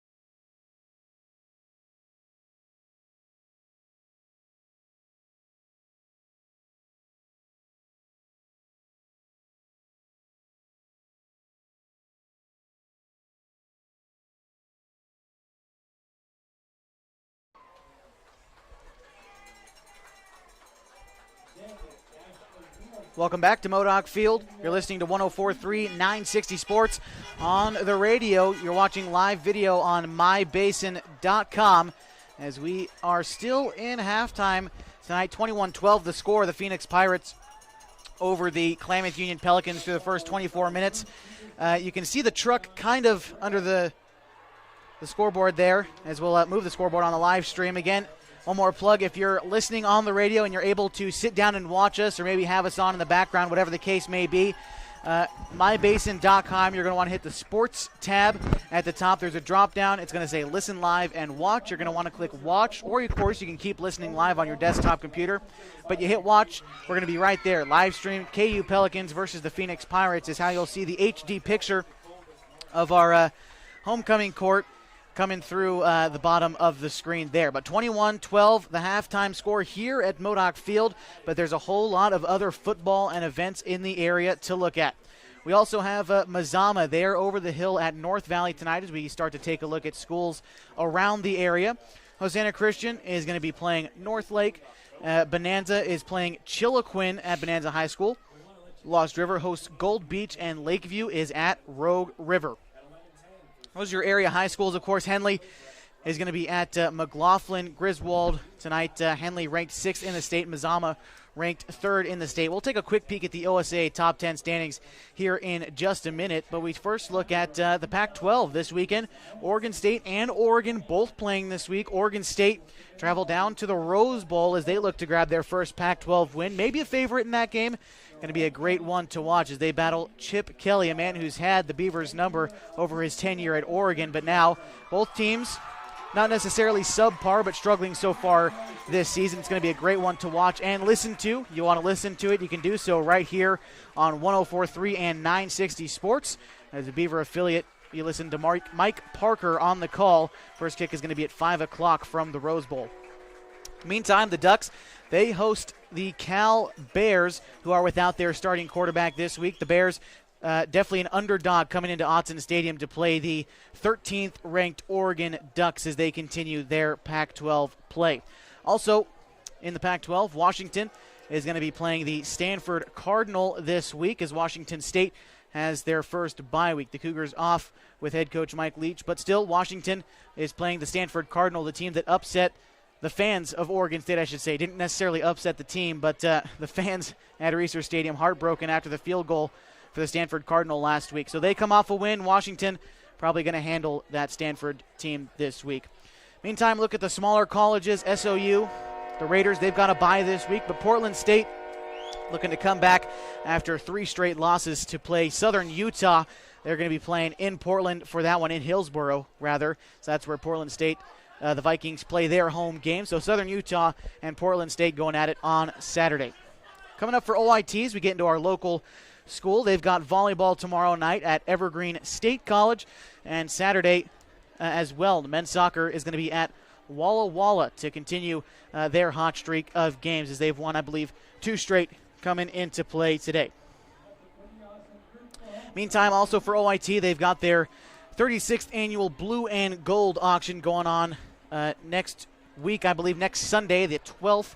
Is the day on the second floor of the Crater Lake Complex. They're going to have a silent auction and a live auction, also live dinner. So check out the Oregon Tech Blue and Gold auction. You can go to mybasin.com, click on events for that kind of stuff. Also, their pre-sale and their season ticket holders are going to get their basketball tickets. Season ticket purchases are open now to the public. Again, go to OregonTechOwls.com for basketball tickets. They actually open scrimmage play tomorrow afternoon against Southwestern Oregon Community College. So OIT basketball season getting ready. The Blazers also have their first preseason game on Tuesday, I believe, next week. So basketball season is looming. For Klamath Union, their basketball season, matter of fact, doesn't start till December, but they've still got football to take care of. JV football is on Monday here at Modoc Field against the Phoenix Pirates. Tuesday, they have a volleyball game against Hidden Valley, one of the powerhouses in the Skyline Conference. Meantime, Hidden Valley, their football, just a quick shout to them as they play the Cascade Christian Challengers, the team that beat KU earlier this year. The number 1 and 2 ranked teams in the 3A battling at the U.S. Cellular Fields in Medford. Last we heard, 14-7 Hidden Valley at the half. So it's going to be a great game over there. So just shout to the Mustangs program, head coach James Powers, Mark Vidlac, all those guys. But Tuesday for Klamath Union volleyball at Hidden Valley in Murphy. And also tomorrow morning, every Saturday here at Modoc Field, Pop Warner football. As we're near the end of our long halftime break, we're going to take one more quick break here on the halftime show here on 104.3 960 Sports with live video on mybasin.com. So we're going to get ready for the third quarter of action. The Phoenix Pirates lead 21-12 over the Klamath Union Pelicans. Again, 104.3 960 Sports, live with video on mybasin.com.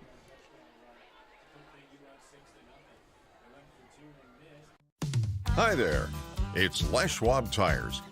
You know, we've been helping keep folks safe on the road around here since 1952. That's why you can save up to $152 on a set of 4 select light truck and SUV tires during our fall tire sale. All with a service you deserve, but just don't find other places. Swing by or book an appointment at leschwab.com. Les Schwab Tires, doing the right thing since 1952.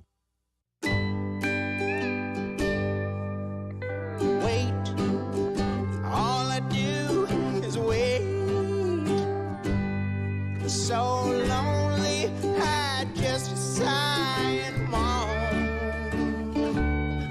Seems like I've been waiting forever, wondering if you're coming home.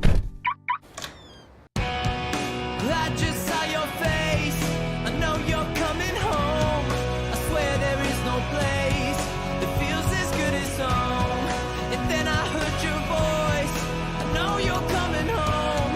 I know you're coming home. This is where unconditional love and immeasurable happiness reside. This is home. Coldwell Banker, where home begins. So my very fondest memory at an Abby's came in high school after we won a state championship in basketball, a moment we'll never forget. The very first thing we did, celebrated across the street at Abby's. And for us to just enjoy and savor the season and what we accomplished there, and that pizza became synonymous with this championship memory. It's great to have some of those just foundational, traditional spots that we can all go to and enjoy a great time.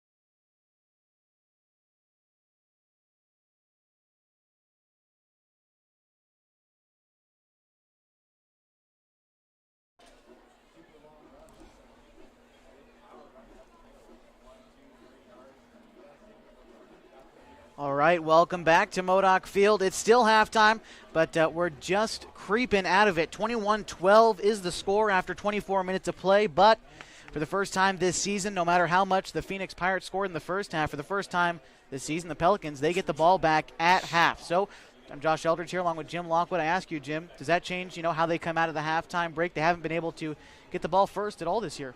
Well, it's nice for them to be able to do that, and they made the adjustment. They went to that square in the second wedge, and so they'll be ready for that speed kick, and I'm sure they'll get a good return here and get them back in the ball game. So at this point, you got to score on the first drive out of halftime, right? It's not a would-be nice situation at this point when you're down by 9 coming out of half. What do you think? They need to at least get field position. So even if they march down and they don't score and they put Phoenix down into their red zone, then I think they'll still be okay. It would be nice if they scored, though. It would, because I think as the game goes on, then the seniors will start to feel pressure. Their homecoming senior year, that pressure is real. So coming out of the break, Klamath Union's going to get the ball first. What are your predictions coming out of the break? I think that we'll see a lot of the same thing that we saw in the first half, and it's going to come down to turnovers. Turnovers, we've had a couple so far. No interceptions thrown, but both teams have fumbled twice, I think. And Phoenix has only given it up once on their fumble, but KU has fumbled twice and given it up twice. So ready for the third quarter of action. Something to keep your eye on definitely is going to be the turnover numbers. As the third quarter scoreboard up on your screen if you're watching it on mybasin.com. If you are listening on the radio, it's 104.3 and 960 Sports. Again, if you're able to, watch the live stream HD video here from Modoc Field. My man Cale Harms is running the camera for you tonight. So, again, if you're able to, we had some great viewership last week. I thank all of you who watched last week and are watching this week and leaving kind messages on our Facebook page at 960 Sports on Facebook. It's the same tag on Twitter, 960 Sports. So go follow those and hear about our updates throughout the season. Follow Klamath Union football and Klamath Union sports and the Basin sports. Everything going on in the area we got on the Facebook page, 960 Sports, and the Twitter page at 960 Sports. I'm a little surprised that KU hasn't moved Hill or Macias over here to the sideline, because right now you still have a player that's not necessarily used to handling the ball, John Ocampo, out here, and obviously he's doing his best, but that's where they tend to be kicking the ball. So it'll be interesting to see where the ball actually goes. But Zach Hill and Pablo Macias both back to receive, both standing near the 10. Well, Macias at the 10. Zach Hill a little bit closer at the 15. So they're staggered out there. The kick is up. We're ready for the third quarter of action. It's not necessarily up, more of a ground ball fielded by Pena. He fields it at the 35. He's fighting for every yard he can get at the near sideline. Maybe a 2-yard return. He's brought out of bounds at the 36-yard line, where KU will take the ball for their first possession of the second half. Yeah, and that ball went right behind John Ocampo, and if you had another returner up there, they wouldn't allow Phoenix that time to pursue and shut it down because he almost broke it. We've seen those big returns on special teams so far for the Pelicans, but this one not going to go too far. He's taking it from the 37-yard line, still in their own territory. 11:53 left to go in the third quarter. It's our first drive of the second half. KU Pelicans trailing the Phoenix Pirates 21-12, but they do get first possession. Aaron Franklin putting Zach Hill in motion as he's going to hand it off to Zach Hill. A flag is thrown almost immediately at the handoff. It's a gain of about 6 yards if it stands for Zach Hill. And I would anticipate some kind of a false start.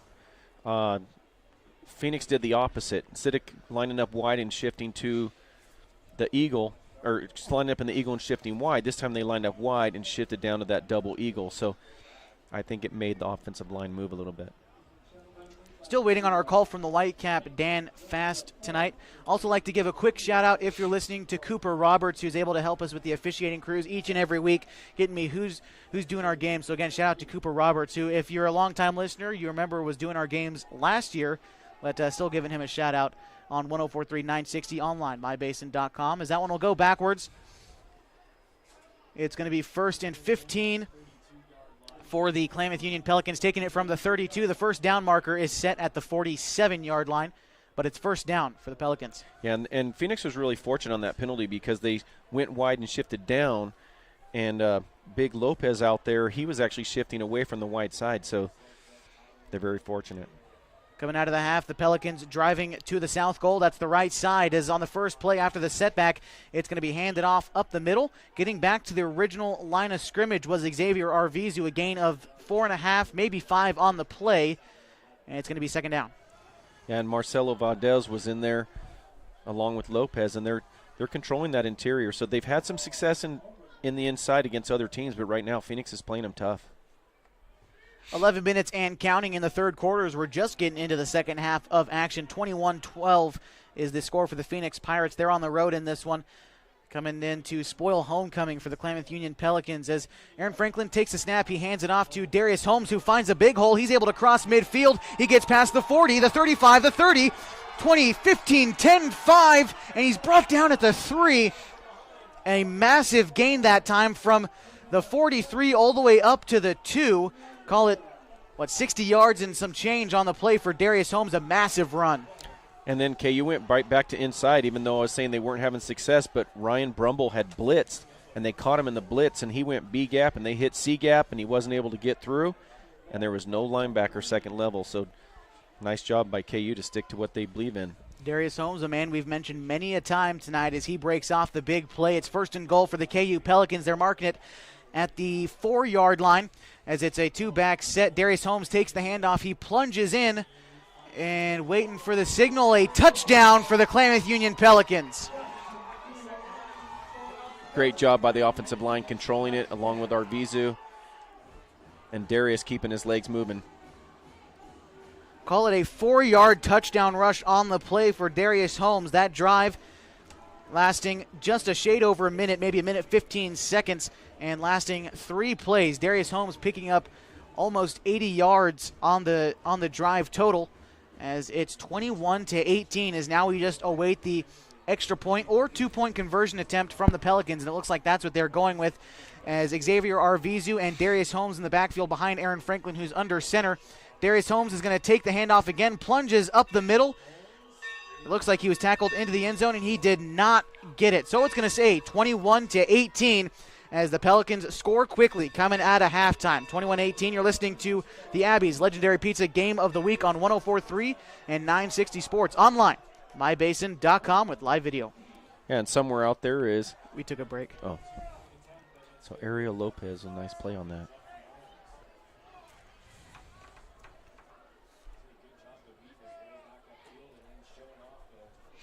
Yeah, they caught him in a blitz.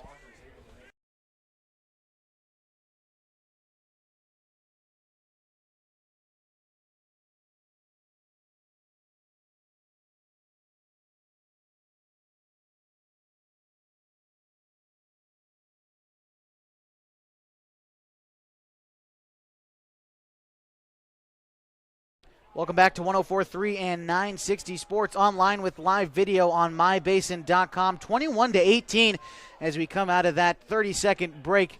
Messages from Abby's Pizza and Harbor Isles Tennis and Fitness Club as it's 21-18. Again, the Pelicans scoring on that last drive. 3 plays in about a minute 15 seconds, capped off by a Darius Holmes 4-yard touchdown run, as now the Pirates will get their first possession of the second half. As the kick is up from Darius Holmes, fielded at about the 10 that time from Davon Ruiz. He's bringing it up past the 20. No, he runs backwards, swallowed up at the 17-yard line. Yeah, great job by KU Angel Hernandez on that. And on that big, long run, Dawson Smith had picked up the blitzing linebacker. And then on the 2-point conversion for Phoenix, Ariel Lopez made a really nice play, stayed pad level down low and made a nice tackle. So it's really a good game. Making it close and interesting as the Pirates still lead in this one, 21-18 the score. Phoenix coming to town, still trying to spoil the homecoming night for KU, but Pelicans fighting back coming to the halftime break. Phoenix's first possession coming out of the break is right now. Dungy under center for the Pirates as it's one wide receiver set out to either side. He's going to hand it off to Lopez once again tonight. It's going to be a gain of about 12 as he runs up the near sideline for a first down. Yeah, and you had some influence blocking by Dom McGee at the left tackle spot. And they have Masa Losalo, the 6'2", 340-pound left guard. So he sounds like he's playing for the Raiders. 10 minutes and counting here in the third quarter. 21-18, the Phoenix Pirates coming to town. They are in the lead in their white jerseys, blue caps tonight. The Klamath Union Pelicans in their all-red get-up, and you can see it if you're watching on mybasin.com, but you're listening 104.3 960 Sports. Dungy under center again, 2 guys in the backfield, 2 wide receivers set out near to him and 1 to the far side as that one's going to be handed off up the middle to Walker. He's going to find room on the far sideline. He's up past midfield, now the 40. He passes the 30 before being brought down just before the 25-yard line. A huge gain that time for the Phoenix Pirates. It's a first down and way more. A nice setup there by Phoenix. Nice hustle and tackle by Jameis Dutra, not giving up on the play and making a tackle for KU Pelicans. So first and 10 now for the Phoenix Pirates. They're taking it from the 27-yard line, so that's going to be almost a 30-yard gain that time from Walker. A large play for the Phoenix Pirates there. 9:13 and counting. Again, first and 10 for the Pirates now in Klamath Union territory, driving to the north goal. That's right to left as you would have it. One wide receiver, it's Davon Ruiz set out to the left side, and it's going to be handed off to Lopez, rather. He's going to go up the far sideline, a gain of 7 for him on the play. It's going to be second down and 3 to go for the Phoenix Pirates. Yeah, and they're lining up in that flanker set with an offset fullback, and they're running the counter back to the weak side. They're having a lot of success with it. Keep pounding the football on the ground, and that's the mantra coming out of halftime for the Pirates. It's second and about 5 to go, maybe 4 yards, as they're going to take it from just inside the 25, call it the 23, 22-yard line, to be more exact, as, again, they're nearing putting up another score on the scoreboard tonight. I'd be looking for a tight end pop pass at some point. That's what they went to last time. Dungy under center. Handed off to Lopez again. He finds his way up the middle for a first down, a gain of 6 on the play. Brought down just before reaching the 15. He's down at the 16-yard line. A first down, though, for the Phoenix Pirates on the gain. Yeah, and Getman in there battling. Made a nice tackle down low. Third first down of the drive for the Pirates. This is going to be their 5th play coming up of the drive coming out of the halftime break. First and 10 from the 16 for Phoenix. 2 wide receivers set out to the left side, 1 to the right for Dungy. 1 man in the backfield is Lopez once again. First and 10, the ball snapped. Handed off to Walker, in the backfield as he finds his way up the middle and plunges into the end zone for a Phoenix touchdown. Yeah, they had Baynard also on the right side, but he's hiding over behind the right tackle, and they ran that strong side, and he bent it back to the left side, and KU's pursuing, but when he cut back, there wasn't anybody there for the cutback. 16-yard touchdown run that time for Walker. Now we just await on the extra point as the score now jumps to 27-18. The extra point is blocked. Can't quite see who it was. It looks like it was Xavier Arvizu blocking that one. The score is going to remain 27-18 at Modoc Field. And now the Pelicans a chance to maybe get some life off that blocked extra point attempt. Yeah, and they've been having a little bit low kicks, so they might want to back their holder up a little bit. Even though it's normally a 7-yard snap, they might want to back him up a little bit and give him a little bit more distance because it's pretty low. A lot of offense tonight. That's our 7th score of the game. 4 of them going for Phoenix, 3 for KU. A lot of offense, and the Pelicans looking to answer back as they're going to get the ball back here in just a minute. Meantime, I'd like to remind you that you're listening to the Abby's Legendary Pizza Game of the Week, brought to you by Harbor Isles Tennis and Fitness Club. If you'd like to exercise in a professional, clean, and friendly environment, head to Harbor Isles Tennis and Fitness Club. With state-of-the-art equipment, 4 indoor tennis courts, 3 pickleball courts, and certified personal trainers, Harbor is the place to be. So they still have Ocampo out there, and he's making really good blocks when that ball goes past him, but it's giving Phoenix more time to pursue. Oh, now they've shifted Hill. Nice job there. So the kick, another ground ball kick, this time to the far side. Can't see who fielded it, but he's brought down past the 45, maybe into the 42, and that was Nathan Getman fielding that one, a return of maybe 15 yards, giving KU great field position. Yep, perfect example. You have a guy that can play running back at that same spot that you have Ocampo on the other side, and he just attacked that ball. Nice job. Klamath Union takes over at their Phoenix 41-yard line with 7:32 left to go in the third quarter.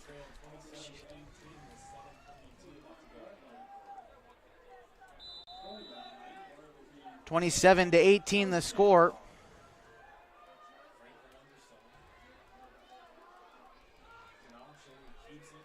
And that's going to be handed off up the middle as Aaron Franklin gets a gain of about 11 yards on the play. Yeah, so KU went to a tight trips bunch set on the right side and went to a dive read, and Franklin pulled it. Everybody converged on the dive, and he just pulled it and kept his feet. Nice gain. First down for the Klamath Union Pelicans as they now take it from the 30, still driving into Phoenix territory. That's their second first down of the half, their 7th overall tonight, as they've got everyone lined up near the line of scrimmage, as Xavier Arvizu going to take the handoff, but he is swallowed up. No gain on the play. 2nd and 10 coming up for the Pels. Yeah, 52-71 for Phoenix. So Kyle Braun and Noah Solnardi, excellent defense on that play. 2nd and 10, 6:48 to go in a 27-18 ball game. The Phoenix Pirates leading in this one. 2nd and 10 is going to be taken from the 30-yard line, right between the two hash marks. Good field position for KU here on 2nd and 10. Aaron Franklin under center, 2 wide receivers set out to either side. Now in motion is Darius Holmes, and it's going to be an option play. Franklin keeps it, probably wanted to flip it out to Holmes, but Franklin brought down after a gain of 1 yard. It's going to be 3rd and long for the Pelicans. Yeah, and Mateo Lopez did a nice job playing his responsibilities, and we already mentioned Noah Solnardi at the nose guard, and he's doing a nice job. His pad level's down, he's firing out, and he's making that quarterback have to pull that ball. Just about 6 minutes left to go in the third quarter. 27-18. The Phoenix Pirates are leading the Klamath Union Pelicans in this one. 2 wide receivers set out to the left side of Franklin. He's got 2 men in the backfield. No one to his right as he takes it from the right hash. And I believe we're going to have a timeout called is what it looked like to be. There's no flag down. It might be an official's timeout or an offsides. I thought he made an offsides mark. Yeah, offsides. And it's going to be offside against the Phoenix Pirates as he just dropped the flag by his feet. I see it now. So it's going to be moving that one up. And that's a big penalty. So 5-yard penalty brings it up to the 35. It's going to be 3rd and 5 rather to go for the Klamath Union Pelicans. They've now got a real shot at continuing this drive. It's going to be the 4th play of the drive. Still 2 wide receivers set out to the left side of Aaron Franklin. 2 men in the backfield. It's Darius Holmes and Xavier Arvizu. Holmes is going to be the one who takes the handoff. He finds a hole near sideline up past the 20 before being brought down at the 16-yard line. It's going to be good for a Klamath Union first down. Nice job by Nick Goff not getting beat to the outside. 8th first down of the night for KU. It's going to be marked at the 18-yard line. 5:38 to go, 27-18. The Phoenix Pirates are in the lead. We've seen a lot of Aaron Franklin at the quarterback tonight. We mentioned that they might be switching it off with Xavier Arvizu. But so far, Xavier continuing to pound the ball up the middle along with Darius Holmes. Same formation coming out for the Pelicans. This time, though, Joan Pena in motion as that's going to be handed off to Darius Holmes. He finds his way up the middle for a gain of about 5 or so yards, maybe 6. He's brought down past the 15 into the 14-yard line. Second down for the Pelicans. Salnardi and Kyle Braun in on that play. Been mentioning Noah Salnardi a lot. He's really playing hard. He wasn't in a lot earlier, and he's come in and spelled some guys, and he's playing really hard. Call it 2nd and 4 to go for the Pelicans as they take it now from the 13-yard line, the first down marker at the 9. So first down here would put them at first and goal. 5 minutes as we just hit that mark. 27-18. The Phoenix Pirates are in the lead. 2 wide receivers set out to either side of Aaron Franklin. Xavier Arvizu in the backfield, and he's the one who's going to take the handoff. No, it's a read option for Aaron Franklin, and he gets all the way up to the 4-yard line. A big gain that time of about, call it maybe 10 yards on the play on the keeper for Franklin. Well, and KU's line is really taken over. Dawson Smith and Carson Endicott controlled the left side. And on the right side, De Los Reyes, man, along with Allen Adams, they just dominated their players on that play. First and goal for the Pelicans. Ball's going to be snapped inside the 5 at the 4-yard line. Now the field shrinks, though. Less options for the Pelicans as they still got 2 wide receivers set out to either side. And now in motion is Darius Holmes. And Xavier Arvizu is going to take the handoff. He gets into the end zone untouched. A Klamath Union touchdown. Great design. They went to a spread, motioned Holmes back into the backfield, but they didn't. But their defense mindset was in a spread, and they went right up the middle. Nice job by KU. Call it 4 yards on the touchdown run for Xavier Arvizu, and now they come out with the formation again, trying to get that 2-point conversion. It's really bit them so far. They've scored 3 times. They've failed 3 times on the extra point, and really it could be a tie ball game right now. Yeah, and we talk about battling back and forth. We were talking about Salnardi, and on that play, we saw Connor Endicott really take control on that line, took advantage of his speed. And as the Pelicans figure out what they want to do on this drive, they're going to take a timeout here. It's going to be their first timeout taken of the half. It's 2 timeouts left to go, so they're probably going to end up going for 2 here. What would you think? Go for 2 on this play?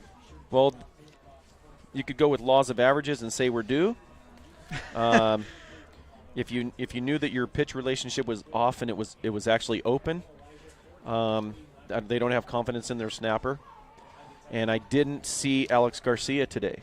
I have not seen him on the sideline. So I'm not sure what they're going to want to do. And you mentioned Garcia. We've only seen him 1 week, and that's the new kicker for KU coming in from the soccer team to kick field goals for him. And like you just said, we haven't seen him at all. That's why they've been going for 2. Yeah, another reason. Although they do have what's Kaya? Kaya Hammersley, yes. A second-team All-League kicker last year, and we haven't seen much of her either. And I think the issue is the snap. I don't think it's her or that Garcia's missing. I think the snapper's been high a lot. So they're back out, ready to go. 4:23 left to go after the score. And now the Pelicans are going to end up going for 2. There's 2 wide receivers set out to the left side of Aaron Franklin. 2 men in the backfield. It's Holmes and Arvizu. And it's going to be handed off to Darius Holmes. He's going to get in there for the 2-point conversion. A big play, 27-26 with 4:23 left to go in the third quarter. And we have a football game. Yeah, and somewhere out there, Big Brother Nelson's pretty happy, probably smiling ear to ear.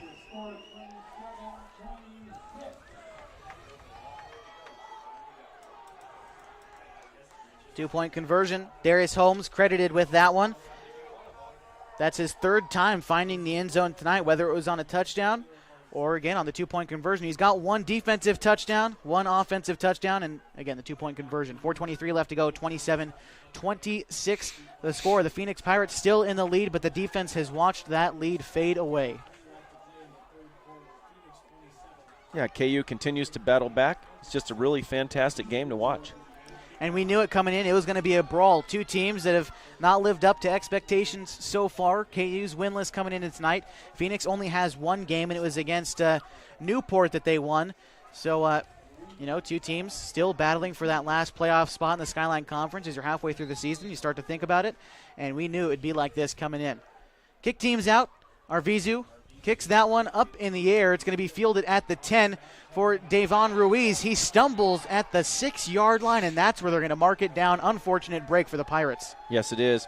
And he'll learn, as a junior, the ball was over his head the last time. He did a nice job recovering it, but he didn't just take 2 steps back based on the last kick, take 2 steps back before, and now he can run up on that ball instead of having to chase it, and then his feet went out underneath him because as it gets colder, the field gets a little bit more slick. So the Pirates have been putting drives together, though. They've got one 8-play drive, a 9-play drive I'm looking at here. So they're able to keep the ball moving. So obviously not ideal field position, but doesn't hurt their offense as bad as you may think. They've got 2 wide receivers set out to the right side of Dungy, one to his left, and a man in the backfield. Ruiz was in motion. They're going to hand it off to Lopez up the middle. He's going to be wrestled down. No gain on the play. 2nd and 10. That's an interesting spot. They went back to that counter, back to the weak side, because those 2 receivers are out there on the tight end side, and he tends to hide next to that big tackle. So it's really a tight end trip. So we call that Trey. And they're trying that counter, and KU stayed home. 2nd and 10 from the 6-yard line in Phoenix territory. They drive from right to left as you would have it to the north goal, but deep in their own territory. 3:40 and counting left to go in the third quarter. 27-26. The Pirates do lead. Dungy in the gun. He's going to take it. He rolls out to his right. He unleashes one to Goff. It's complete and a first down. Well, KU is very fortunate that they did not get a flag on that play. It was a nice play by the defender, but very close to being thrown out of bounds. First down for Phoenix. That's their 13th of the night. Their 5th overall in this this half. And the Pirates continue to move the ball downfield. Took them 2 plays to get those 10 yards. They now take it from the 20. First down marker set at the 30. They still are driving upfield, again deep in their own territory. Rather, the ball's going to be taken from the 19. 3:17 and counting as the Pirates still trying to figure out what they want to run. They've got many options with their lethal wide receivers in Nick Goff and Davon Ruiz. They've been hitting them all night. But Dungy under center. Lopez also back there, and he's been very well as well tonight. It's going to be a false start against the Phoenix Pirates as the flag is thrown, likely charged to Davon Ruiz. As they tried to go on 2, Ruiz jumped on 1. Yeah, and he might have seen Walker jump also. I'm not sure what the mix-up was there. And we've seen that when Dungy rolls out, he's pretty accurate, and he's had good success versus standing in the pocket and feeling that pressure. Because this is the kind of situation we talked about where you might see Arvizu blitz again. 1st and 15 for the Phoenix Pirates. They're now taking it from inside the 15. Call it the 14-yard line. First down marker set at the 29, so they've got quite a ways to go. 2:50 and counting left in the third quarter. The Pirates, the ball is snapped to Dungy. He hands it off to Lopez in the backfield. Lopez is going to be swallowed up. Maybe a gain of 1, maybe no gain on the play. It's going to be 2nd down and long regardless for the Pirates. Yeah, great job by Dalton Barnes for KU, and the linebackers filling again. Nathan Getman stepping up again. Clock continues to run. Now under 2.5 minutes left to go in the third quarter. 27-26. The Pirates lead the Pelicans, but the KU defense, they're getting into it on homecoming night, and they're trying to stop these Pelicans. They'd get great field position if they're able to do so. But the Pirates, they are ready to continue driving downfield. 2nd and call it 13. They're going to snap the ball from the 16-yard line. The first down marker set at the 29-yard line. Under center is Dungy. 2 wide receivers set out to his left, 1 to his right. And I believe we're going to see another delay of game as that's the signal that we're getting, and that's going to move the Pirates back again. And it's unfortunate for Phoenix and very fortunate for KU because KU was out of position. And Joan Pena had to come up and move some guys along with Jameis Dutra out there. KU actually has some youngsters on defense right now. They have quite a few juniors and a sophomore out there, and they're fairly young, so they're getting a lot of playing time. Well, we had them fighting for spots last week, but we'll get into a little bit more of that later with the new personnel. As Dungy takes the snap out of the gun, he falls into the pocket. He unleashes one down to the near sideline, and that one's going to be incomplete. Looks like it just slipped through the hands of KU's number 20, one of the new faces on defense, Zane Maldonado. He had a good jump on it, tried to dive for it, unable to rein it in. It's third down. Yeah, and it's another example. He's staying in that pocket, and it's just collapsing on him. He made the right read, but he wasn't able to get the ball outside to Davon, who had probably about a 20-yard gain had the ball been towards the a little bit shorter to the sideline. But he was under so much pressure he couldn't get the ball off correctly. Third down and long to go for the Phoenix Pirates. Call it almost 20 yards, I'd say, maybe 17 or so. Third down regardless, as Dungy in the gun. Two wide receivers set out to his left, two men in the backfield, one man to his right. As Dungy takes the snap, he rolls out to his left side, and the pass falls incomplete. Fourth down for the Phoenix Pirates. Yeah, I like the concept of the play. I didn't like it to the short side. They were trying to set up a screen, but they rolled him to it. It was the short side, so not really a good call. I've been there. Fourth down and very long, likely to see the Pirates punt with the field position they're at. They're just in front of the 10. They're going to snap it from the 11. Man punting is in the end zone. Little room to work with. Back to receive for the Pelicans. Right over the KU symbol at midfield is Zach Hill. Ball is snapped. The punt is more of a line drive. Zach Hill going to field it at the 45. He brings it up past the 40 before being brought down right at the 40. Return of about 5 yards gives the Pelicans great field position as they try to inch their way back into this one. Yeah, and right now you have Zach Hill talking to Pena saying, hey, man, all you got to do is turn around and block that guy, and I'm off to the races. But what he was trying to do was trying to make sure that he caught it, and he got caught out of position. KU, great field position. They're going to take it from the 41, driving to the south goal, going downfield to the right side. Left to right, as you would have it. First and 10. Timeout is called. The Phoenix Pirates taking the timeout that time. It's their first timeout of the half. Both teams have 2 timeouts left. You know, trying to get your team in the right position is important, but those timeouts, you do need them. You really do need to be saving them if you can. But they've had several delay games, and they don't want to start it off again. But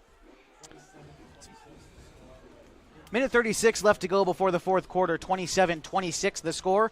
The Phoenix Pirates are in the lead of this one. You can see the huddle if you're watching the live video stream on mybasin.com. And, of course, if you're listening on radio on 104.3 and 960 Sports, we thank you all the same for being tuned our way wherever you may be, whether you're driving around in the area or you're snuggled up at home in this cold weather watching us on your big screen, your laptop, your computer, wherever you may be. Yeah, and you don't really want to be spending your timeouts on defense to give Coach Smith more time to think about, to call plays off of what he's been doing. So anticipate more Holmes.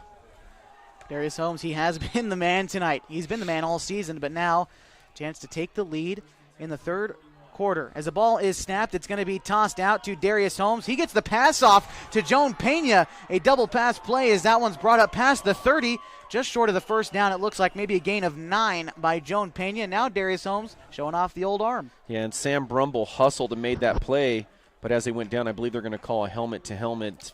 It's unfortunate. I think it was a good call, but it's unfortunate in the game because obviously it wasn't intentional, and it's going to put that ball around the 10-yard line, I believe. We'll see what Dan Fast comes out with here as he's turning around to give the signal. And you were exactly right, helmet-to-helmet against Phoenix. But then an illegal man downfield, it looks like. So they're offsetting penalties. We'll see where they take the ball from here. Yeah, and very fitting for both teams. It's been a really even game, good hustle on both parts. I love the call. They went to that bunch set again, and that time they went Darius to the outside and went to that pass. It was a nice call. It's been a great football game to watch. I mean, you can tell by the 1-point difference between these two teams. Yes, and they knew with the timeout they were going to be coming up with something because they always have a good design.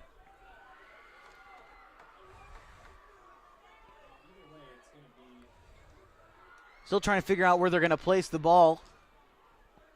Minute 27 left to go to the fourth quarter. 27-26. Phoenix still trying to spoil the homecoming night for the KU Pelicans. We had the homecoming parade earlier today that walked down Main Street. We saw them from our studios at 404 Main Street, downtown Klamath Falls. It was a great Great turnout for everyone, and now the homecoming football game, as Coach Smith said, they are the main event, and they got to impress the home crowd, as we got a packed crowd tonight. The prep band is in the stands, student section going wild. We can hear them from all the way up in the booth. It's been an exciting night at Modoc Field. Yeah, and they should be replaying first down and still wide side to the right and see if they come out in that bunch set. So it is going to be 1st and 10. They're going to take it from the 41-yard line now from the far hash mark in front of the Phoenix bench. It's going to be handed off to Darius Holmes. He doesn't find anything up the middle. He goes outside and maybe gets 1 yard on the play as it's heads up, gets to the outside, but still swallowed up on the play. Yeah, that was a big play in Ariel Lopez back at that nose guard spot, and he plugged that up. And Darius made a nice bounce, but it happened to be out here to where all the speedy guys are, and they contained him. Zach Hill coming into the football game now. Looks like maybe replacing Dutra in with the play call. 2nd and 9. 39 seconds left to go. 27-26. The Pelicans trailing in this one of the Phoenix Pirates. In motion goes Zach Hill. A high snap. Zach Hill still takes the sweep. He's up past the 40, now the 35. 30. He's out of bounds at the 25. No, he keeps going inside the 20. Down at the 16-yard line. A big gain that time for Zach Hill and the Klamath Union Pelicans. A first down on the play, a gain of 15 yards. Yeah, and it's a nice play. They lined up with the trips to this side, but they had 2 guys on the line of scrimmage, meaning that the guy on the far side, which was Hill, could go in motion because he was off the line, which is also tackle eligible now on Hill's side. So that'll be interesting to see if they slip in a 90 or somebody in there to get a pass out to him. 1st and 10 from the 17-yard line. Clock counting down at 15 seconds now until the fourth quarter. It's going to be handed off to Xavier Arvizu. No, it's going to be a read option for Aaron Franklin. He plunges up a gain of 7 yards or so on the play, maybe 9, as that'll probably be the last play that we see here in the third quarter. 27-26. The Klamath Union Pelicans are fighting their way back into this one. We're going to take a 60-second break here on 104.3 and 960 Sports. You're watching the Abby's Legendary Pizza Game of the Week live on mybasin.com.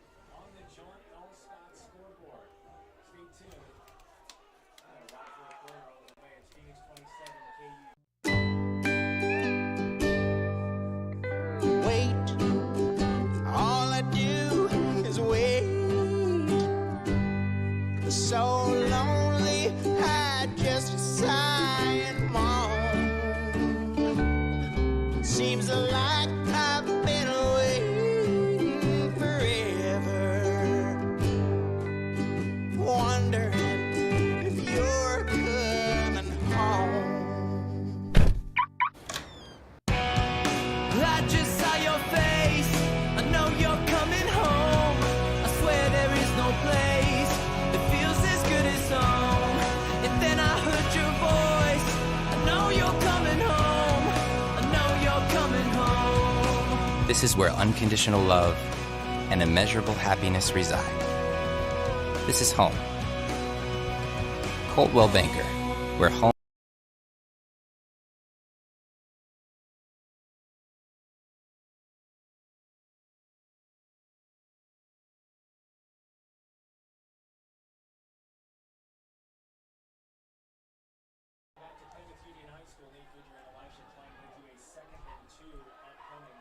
Welcome back to the Abby's Legendary Pizza Game of the Week. We're getting right back into the action of a close game in the fourth quarter, 27-26. The first play coming out of the fourth quarter goes nowhere as Arvizu right up the middle. So And it's a good call. Sorry, good call. The O-line has been controlling it, and it's really been a battle back and forth. Which line is really presenting their will out there, and right now it's been KU. 3rd and 2 to go. Again, 27-26 in the fourth quarter of action. We get back into it quickly. You're listening to the Abby's Legendary Pizza Game of the Week. 104.3 and 960 Sports. Live video on mybasin.com. As Aaron Franklin, now they drive north as he's under center. He tosses that one out to Joan Pena. It looks like he's able to get past up the 5, now into the end zone for a Klamath Union touchdown. They answer right back and they take the lead. Beautiful job by KU getting out on the edge. He beat Mike Walker on that play. And big Ariel Lopez out there at 6'2", 265, trying to make a tackle in space. Really excellent effort, but wow, what a great run by Pena. call it 12 yards on the touchdown. And now, we talked about it during the break. Do they go for 2 or do they go for the field goal here? A 2-point conversion puts them up by 7. Likely that's what they're going to do, and that's what we see the offense out onto the field. 2 guys out to the right side of Franklin, 2 guys in the backfield. They converted on this last time. They run the same play. Darius Holmes tries to plug up the middle, unable to do so. 32-27 is the score. Yeah, we get to take a quick break here. 30 seconds. You're listening to 104.3 and 960 Sports with live video on mybasin.com. Sorry. I don't know about that call.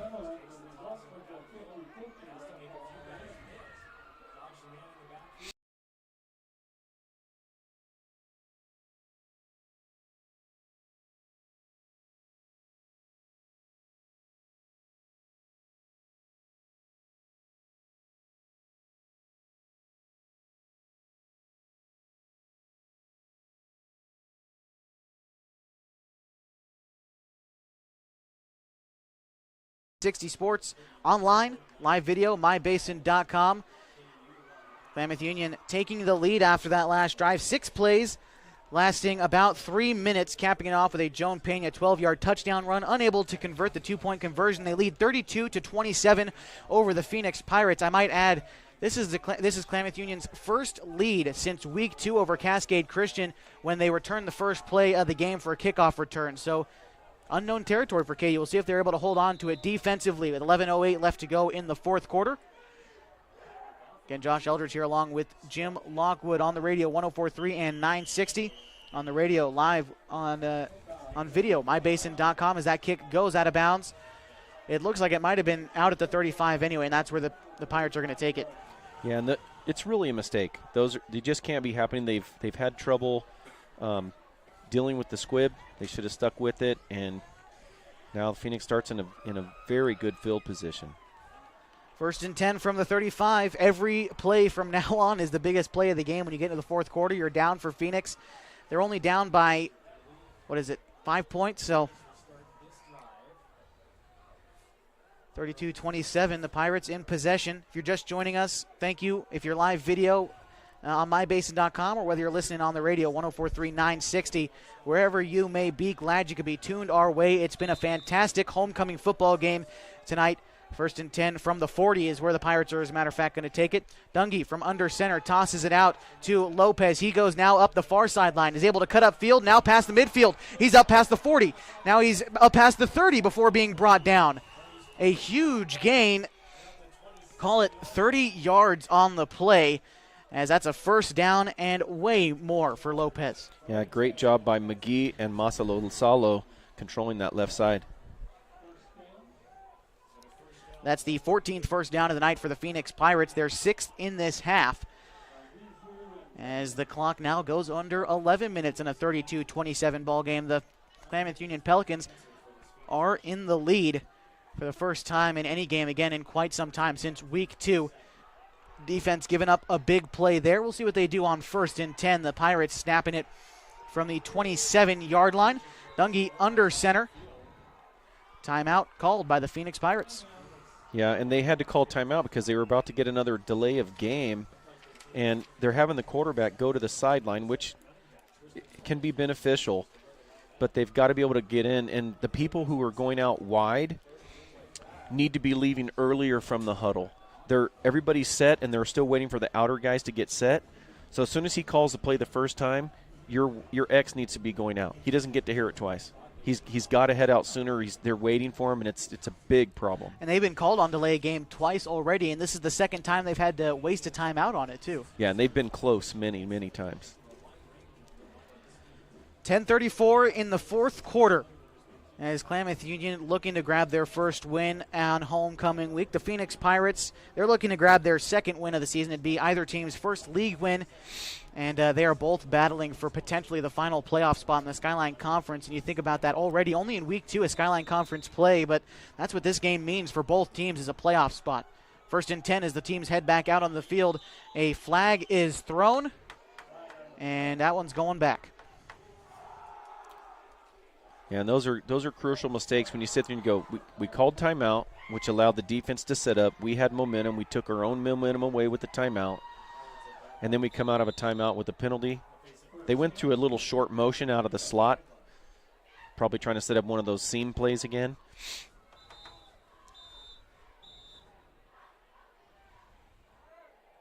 Official timeout. I believe that's what the call again. Our Whitecap tonight, Dan Fast. I'd like to give one more quick shout to Cooper Roberts of the Klamath Falls Officials Association for getting us set up with all of our officials throughout the entire season. Special thanks to Cooper Roberts again for getting us Dan Fast's name out there, as it is an official timeout. But when they come back, it's going to be 1st and long for the Phoenix Pirates. You see Tristan Norris out here. We don't know if he has anything up his sleeve. And I believe we're going to be ready for more football on the Abbey's legendary pizza game of the week on the radio, 104.3 and 960 Sports, with live video on mybasin.com. And they're coming out with a new formation. They got that slot open with split backs out of the pistol. So let's see what they have out of any kind of a counter, crossbuck, or if they're going to play action pass with protection. So we're ready to go again. 1st and 15 this time from the 31. The ball snapped to Dungy. He falls back into the pocket. He unloads one downfield to Goff, and that one is almost picked off at the 5, but will fall incomplete. Yeah, excellent job again by Zane Maldonado being in the correct position, but I have to tell you, he was so far outside the seam route that if that ball had been brought down a foot, that's a touchdown. Definitely dangerous territory to be playing like that when you're this close to the end zone in this close of a ball game. Again, KU only leading by 5, 32-27 to go. Excuse me, that's the score, 10-27 to go, I should say, in the 4th quarter. The Pirates in possession, 2nd and 15. They're taking it from the 32-yard line on the far hash in front of the Phoenix bench. That's the left side as Phoenix snaps the ball. Dungy takes it. He's in the pocket, feels a lot of pressure, and he's taken down. A sack on the play. Making the tackle for Klamath Union was number 54, Dalton Barnes, the junior, standing 6'1", 250 pounds. Yeah, and Phoenix brought in another player, number 4, into the slot. And again, when we see Dungy in the pocket, it's not really beneficial to them against KU. KU's getting pressure right up the middle. They like to blitz their middle linebacker, and he's been accurate rolling out. They really need to be doing that. But now 3rd and 20 almost. You just said it, 3rd and 20. First down marker set inside the 20, and now the ball is snapped. Dungy in the pocket. He sits there again. That one is shuffled out down the sideline. It's complete that time to Davon Ruiz, but we'll see if he walked out of bounds before getting it. It looked like he might have. And I think he did a good job getting right out after, and I liked how Dungy was in the pocket, but he slid. It was nice work. And that is going to be a first down for the Pirates. They're going to move the chains. 1st and 10 now from the 15. 9:40 and counting in the 4th quarter. 32-27. The Klamath Union Pelicans leading on their homecoming night, trying to come away heroes for this crowd. The 1st and 10 play, Dungy in the pocket. He now hands it off to Walker, who swallowed up in the backfield, a loss of about 3 yards. A great defensive stand for KU.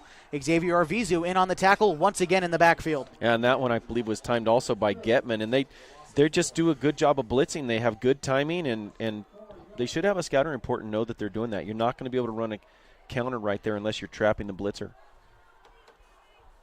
So a loss again of about 4 yards, maybe a long 4, almost 5 yards as it's 2nd down.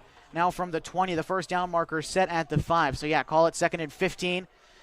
The Pelicans on defense. The Pirates, they're going to take it from the left hash mark near their own sideline. 2 wide receivers set out to either side. Walker in the backfield with Dungy, as it's going to be a quick screen pass to Davon Ruiz. He gets up past the 20, and he's going to be dragged out of bounds before reaching the 15 by Darius Holmes on the play. Yeah, Darius Holmes, he's so smart. He read the play. He went straight down the line, 100% pursuit. Great hustle on his part.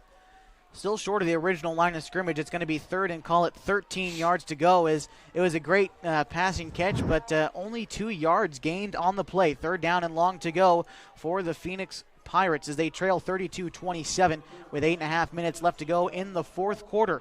as they're trying to find some way to get past this KU defense, which has stood tall in the fourth quarter. And they put Darius on the wide side, which is really smart. 3 wide receivers set out to the left side of Dungy. Walker's in the backfield with him, and one man to his right.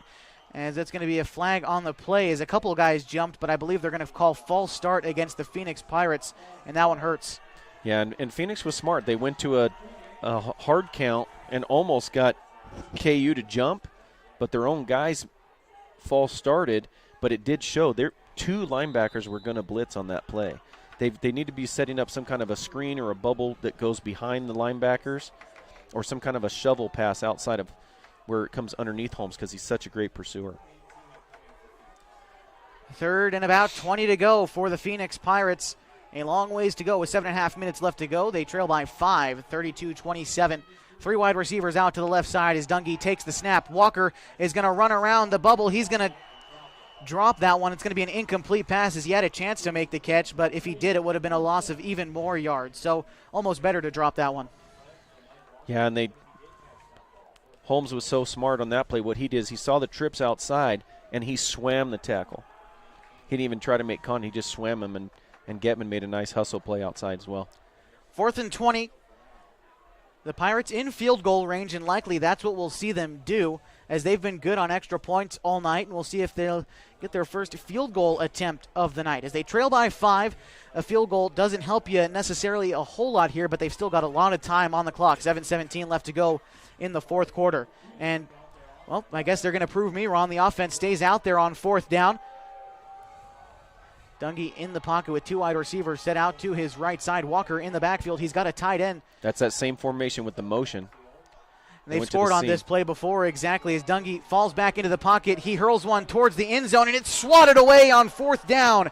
In on the play for Klamath Union, number 11, Josiah Bunyard, the junior. And that play was open. He just underthrew him into the outside, and the receiver had to reach back and couldn't pull it in. That play was open again.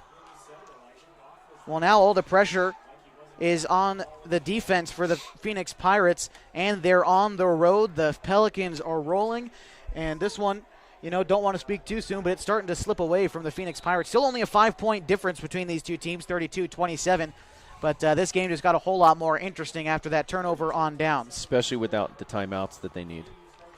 And you just said it perfectly. Phoenix only 1 timeout remaining. Klamath Union has 2 timeouts remaining. 7:11 to go in the fourth quarter. Aaron Franklin under center, 1 wide receiver set out to his right side. Darius Holmes in motion. That's going to be handed off to, Franklin's going to keep that one on the option, a gain of maybe 3 yards on the play, but the clock continues to roll. Yeah, nice job by Noah Salnardi and Ariel Lopez to get in on that play.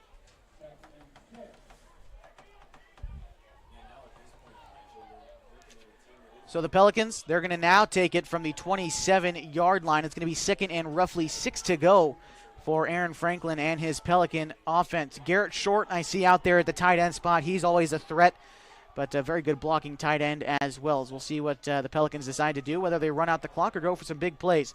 As that one is snapped, a handoff to Darius Holmes. He's able to cut up field now past the 35, the 40, the 50. He crosses midfield before being shoved out of bounds.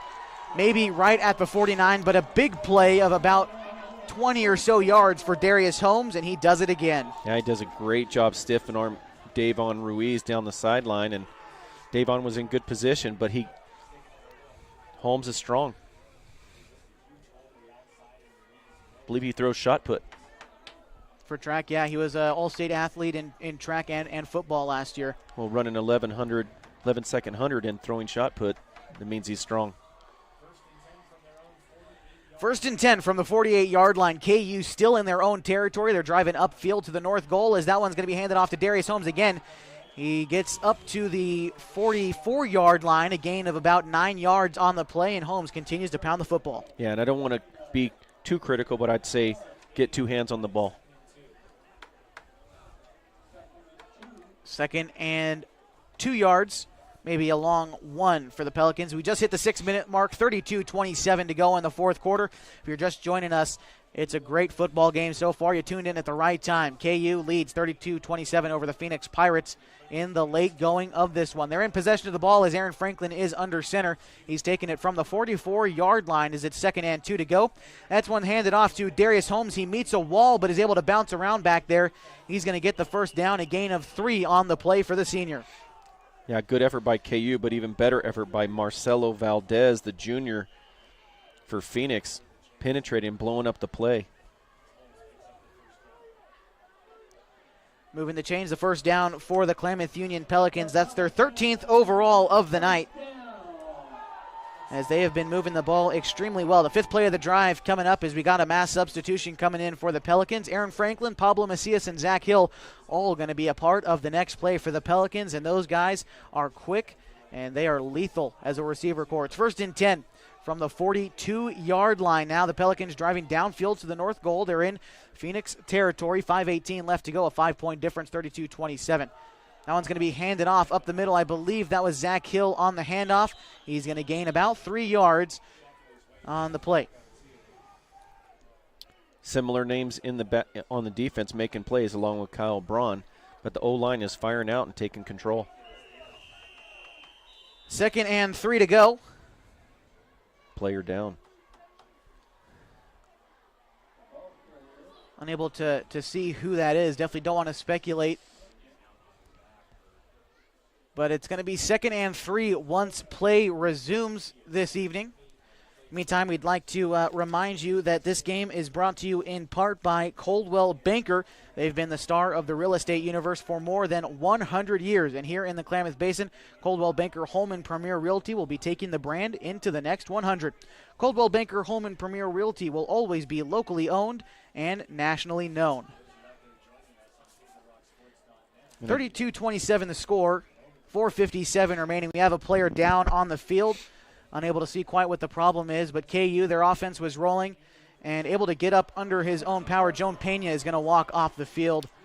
So that's a good sign. His play is going to resume here shortly. Yeah, I think it's just a cramp issue. They were stretching out both calves, giving him some fluid already. Got some water, yeah. So nothing too bad. It's going to be 2nd and 3. The clock starts to roll again, 32-27. The Pelicans lead. They're in possession of the ball, and they're driving downfield. And a touchdown here could seal the deal with as little time as left on the clock. Aaron Franklin's got 2 men out to his left and 2 men right behind him. As that one is going to be snapped, handed off to Darius Holmes. He cuts out to the outside. He gets the first down and then some. He's up past the 20, the 15, the 10, the 5, the touchdown for the Klamath Union Pelicans. Well, great job by the offensive line who were already meeting him in the end zone.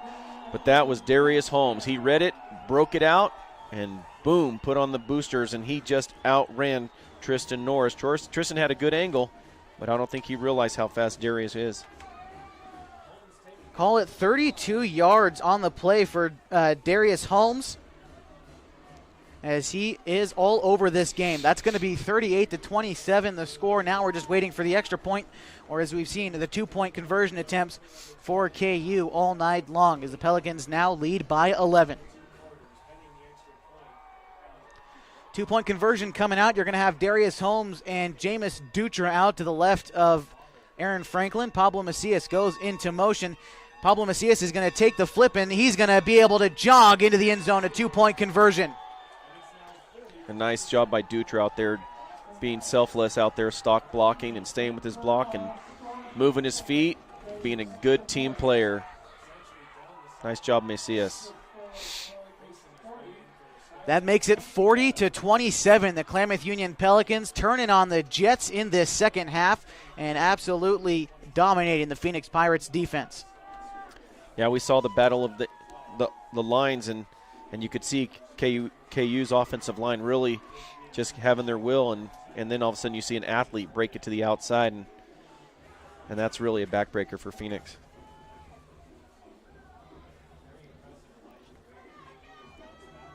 (40-27) as the teams head back out there. 4:26 left to go in the fourth quarter, and KU, with a good defensive stop here, they could put this game on ice. Yes, and this is a time where you might want to kick the ball out of bounds, but you're hoping to put it down by the 25. So they can't get a return. Now would be okay to kick it out of bounds. Arvizu has kicked it out of bounds a couple times tonight, but obviously not on purpose. But as you just mentioned, kicking it, getting to the 35, not great field position, and the defense has stood tall in this second half. Arvizu with the kick. It's a line drive, and just as you said, rolls out of bounds at the 20. They're going to take it at the 35. Yeah, nice job. So with 4:26 left to go, the Phoenix Pirates are down 40-27. They're down by 13 here in the late going. Improbable, yes, but impossible, no, for the Phoenix Pirates, as they've scored just as many points in just the same amount of time already tonight. Yeah, and Josiah Bunyard out there at the safety spot, he really needs to be aware. They're going to come back probably to that formation where they motion out to the empty and try to run that seam, and he really needs to have more cushion. And when they do go to that, they should send a backer so that he doesn't have enough time.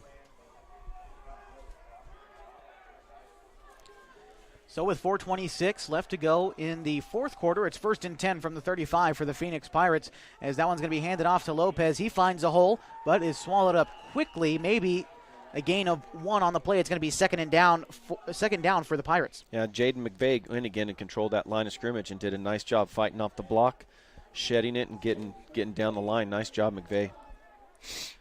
We're in the late going of this one, 4 minutes flat, 40-27 the score. The Pelicans are leading the Phoenix Pirates on their homecoming night. It's been an explosive second half for the Pelicans, and we'll recap it all in the post-game show. So stick with us. Don't just tune out right after the game on 104.3 960 and also with live video on mybasin.com. It's a ball snap to Dungy, the Phoenix Pirates in possession of the ball. It's a play-action pass, and it's thrown out to Davon Ruiz with a little spin move. He's brought up past the first down marker, just short of midfield, but a first down for the Pirates.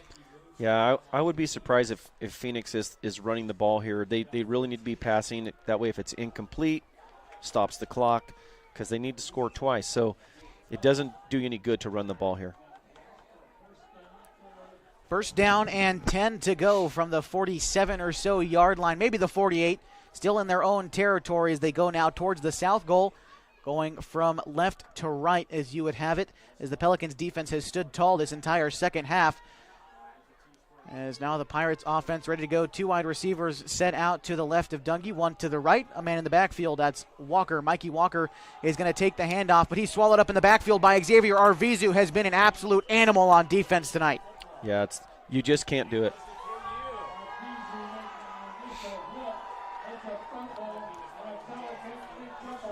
And they fumbled it, and the Pelicans recovered it. It is a strip from Xavier Arvizu.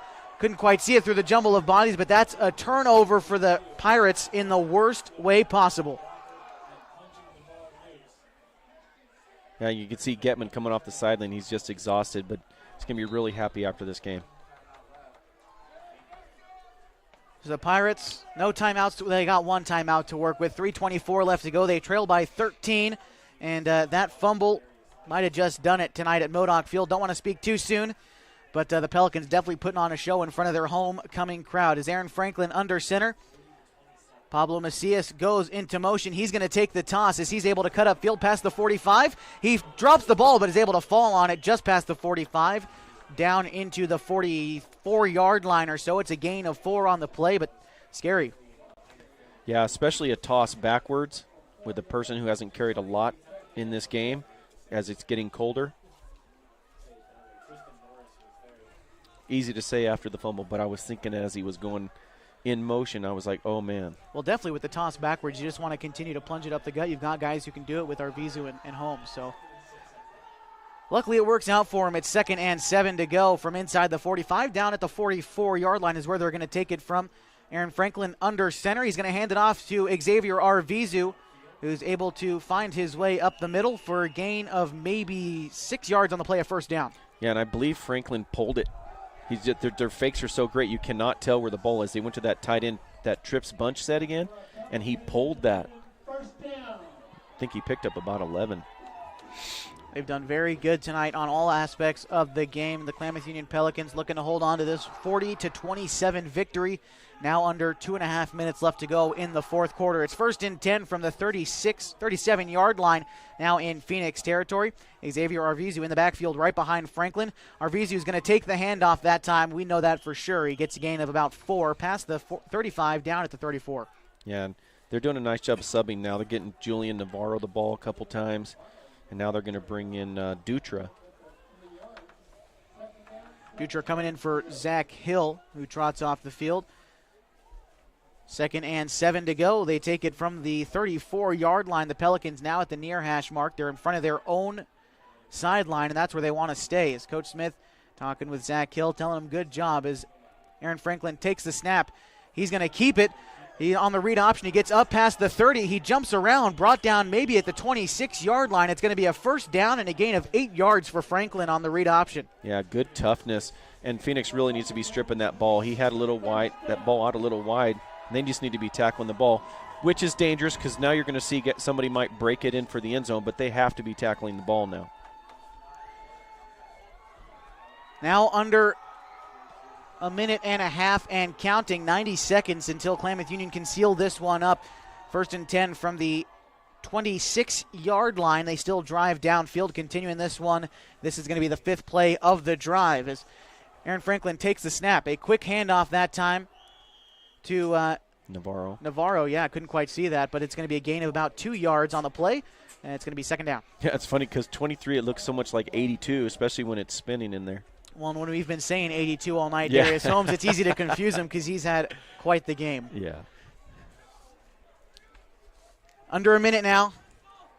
Klamath Union holding on to this one as they're going to seal up this game in front of their homecoming crowd as their men on the sideline pumping up the crowd as we're likely just going to see a quarterback kneel here. Yeah, you got to love to see that spirit from Angel Hernandez and Zeke Pena.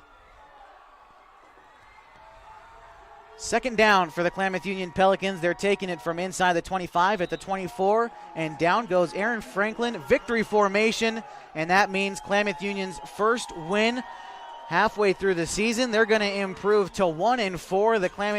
The Phoenix Pirates fall to 1-4, and we'll figure out what that all looks like in the Skyline Conference coming up next in our post-game show.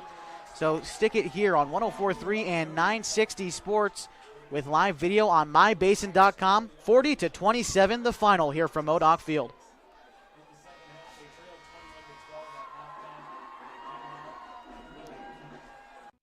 Hi there, it's Les Schwab Tires. You know, we've been helping keep folks safe on the road around here since 1952.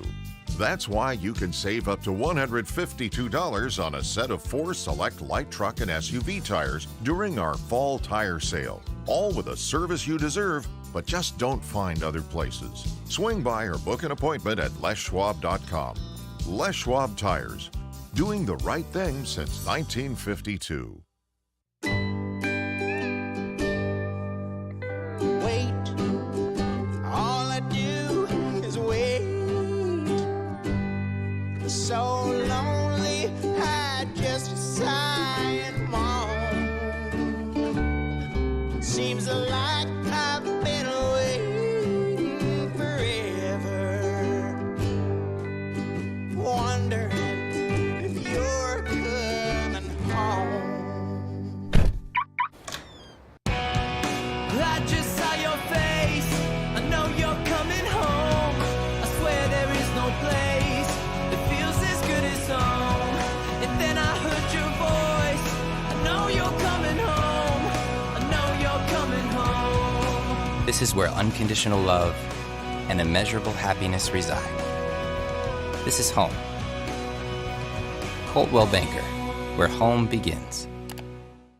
So my very fondest memory at an Abby's came in high school after we won a state championship in basketball, a moment we'll never forget. The very first thing we did, celebrated across the street at Abby's. And for us to just enjoy and savor the season and what we accomplished there, and that pizza became synonymous with this championship memory. It's great to have some of those just foundational, traditional spots that we can all go to and enjoy a great time.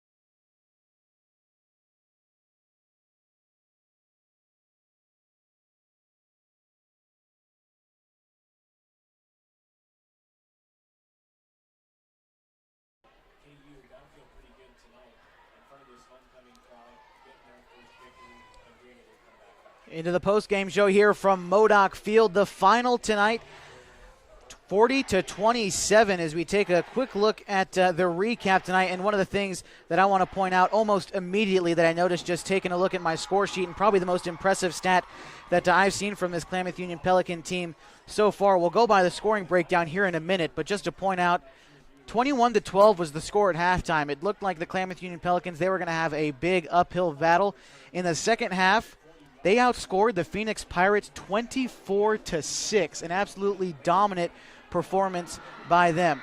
And the KU faithful storming the field to go with their team. Of course, it was homecoming week, an emotional victory for them as the Klamath Union Pelicans now 1-4 overall in the season, 1-1 in league play, and you could not speak to how big of a win that is when you talk about playoff chances for this team. Meantime, the Phoenix Pirates, they are 0-2 in league play. They fall to 1-4 overall this season. Coach Jim Lockwood, I just mentioned it, 24-6 in the second half. That's how much Klamath Union outscored Phoenix.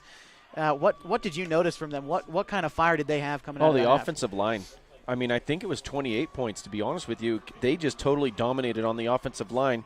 And you've got to give your hat off to Darius Holmes, of course. And there were a lot of other people, Messias and Franklin and Arvizu, and just a lot of players just really stepped up. But I would say my hat goes off to the offensive line.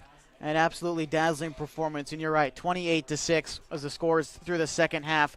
And it's been an absolutely incredible game. 40-27 the final. Going to take a quick look at what's coming up for the KU Pelicans. As next week they're going to be at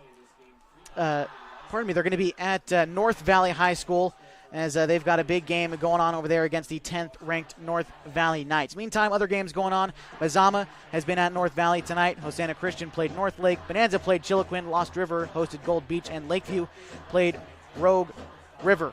Both Oregon and Oregon State play tomorrow. Oregon State is at UCLA against Chip Kelly, and Oregon is hosting the Cal Bears tomorrow. For Klamath Union coming up, they've got their 92-year anniversary celebration. Just want to give a quick shout to them, Scott Mason and the crew, their athletic director, the school remodeling over the summer these past couple years. So their 92-year celebration, they've got an open house here at Klamath Union High School.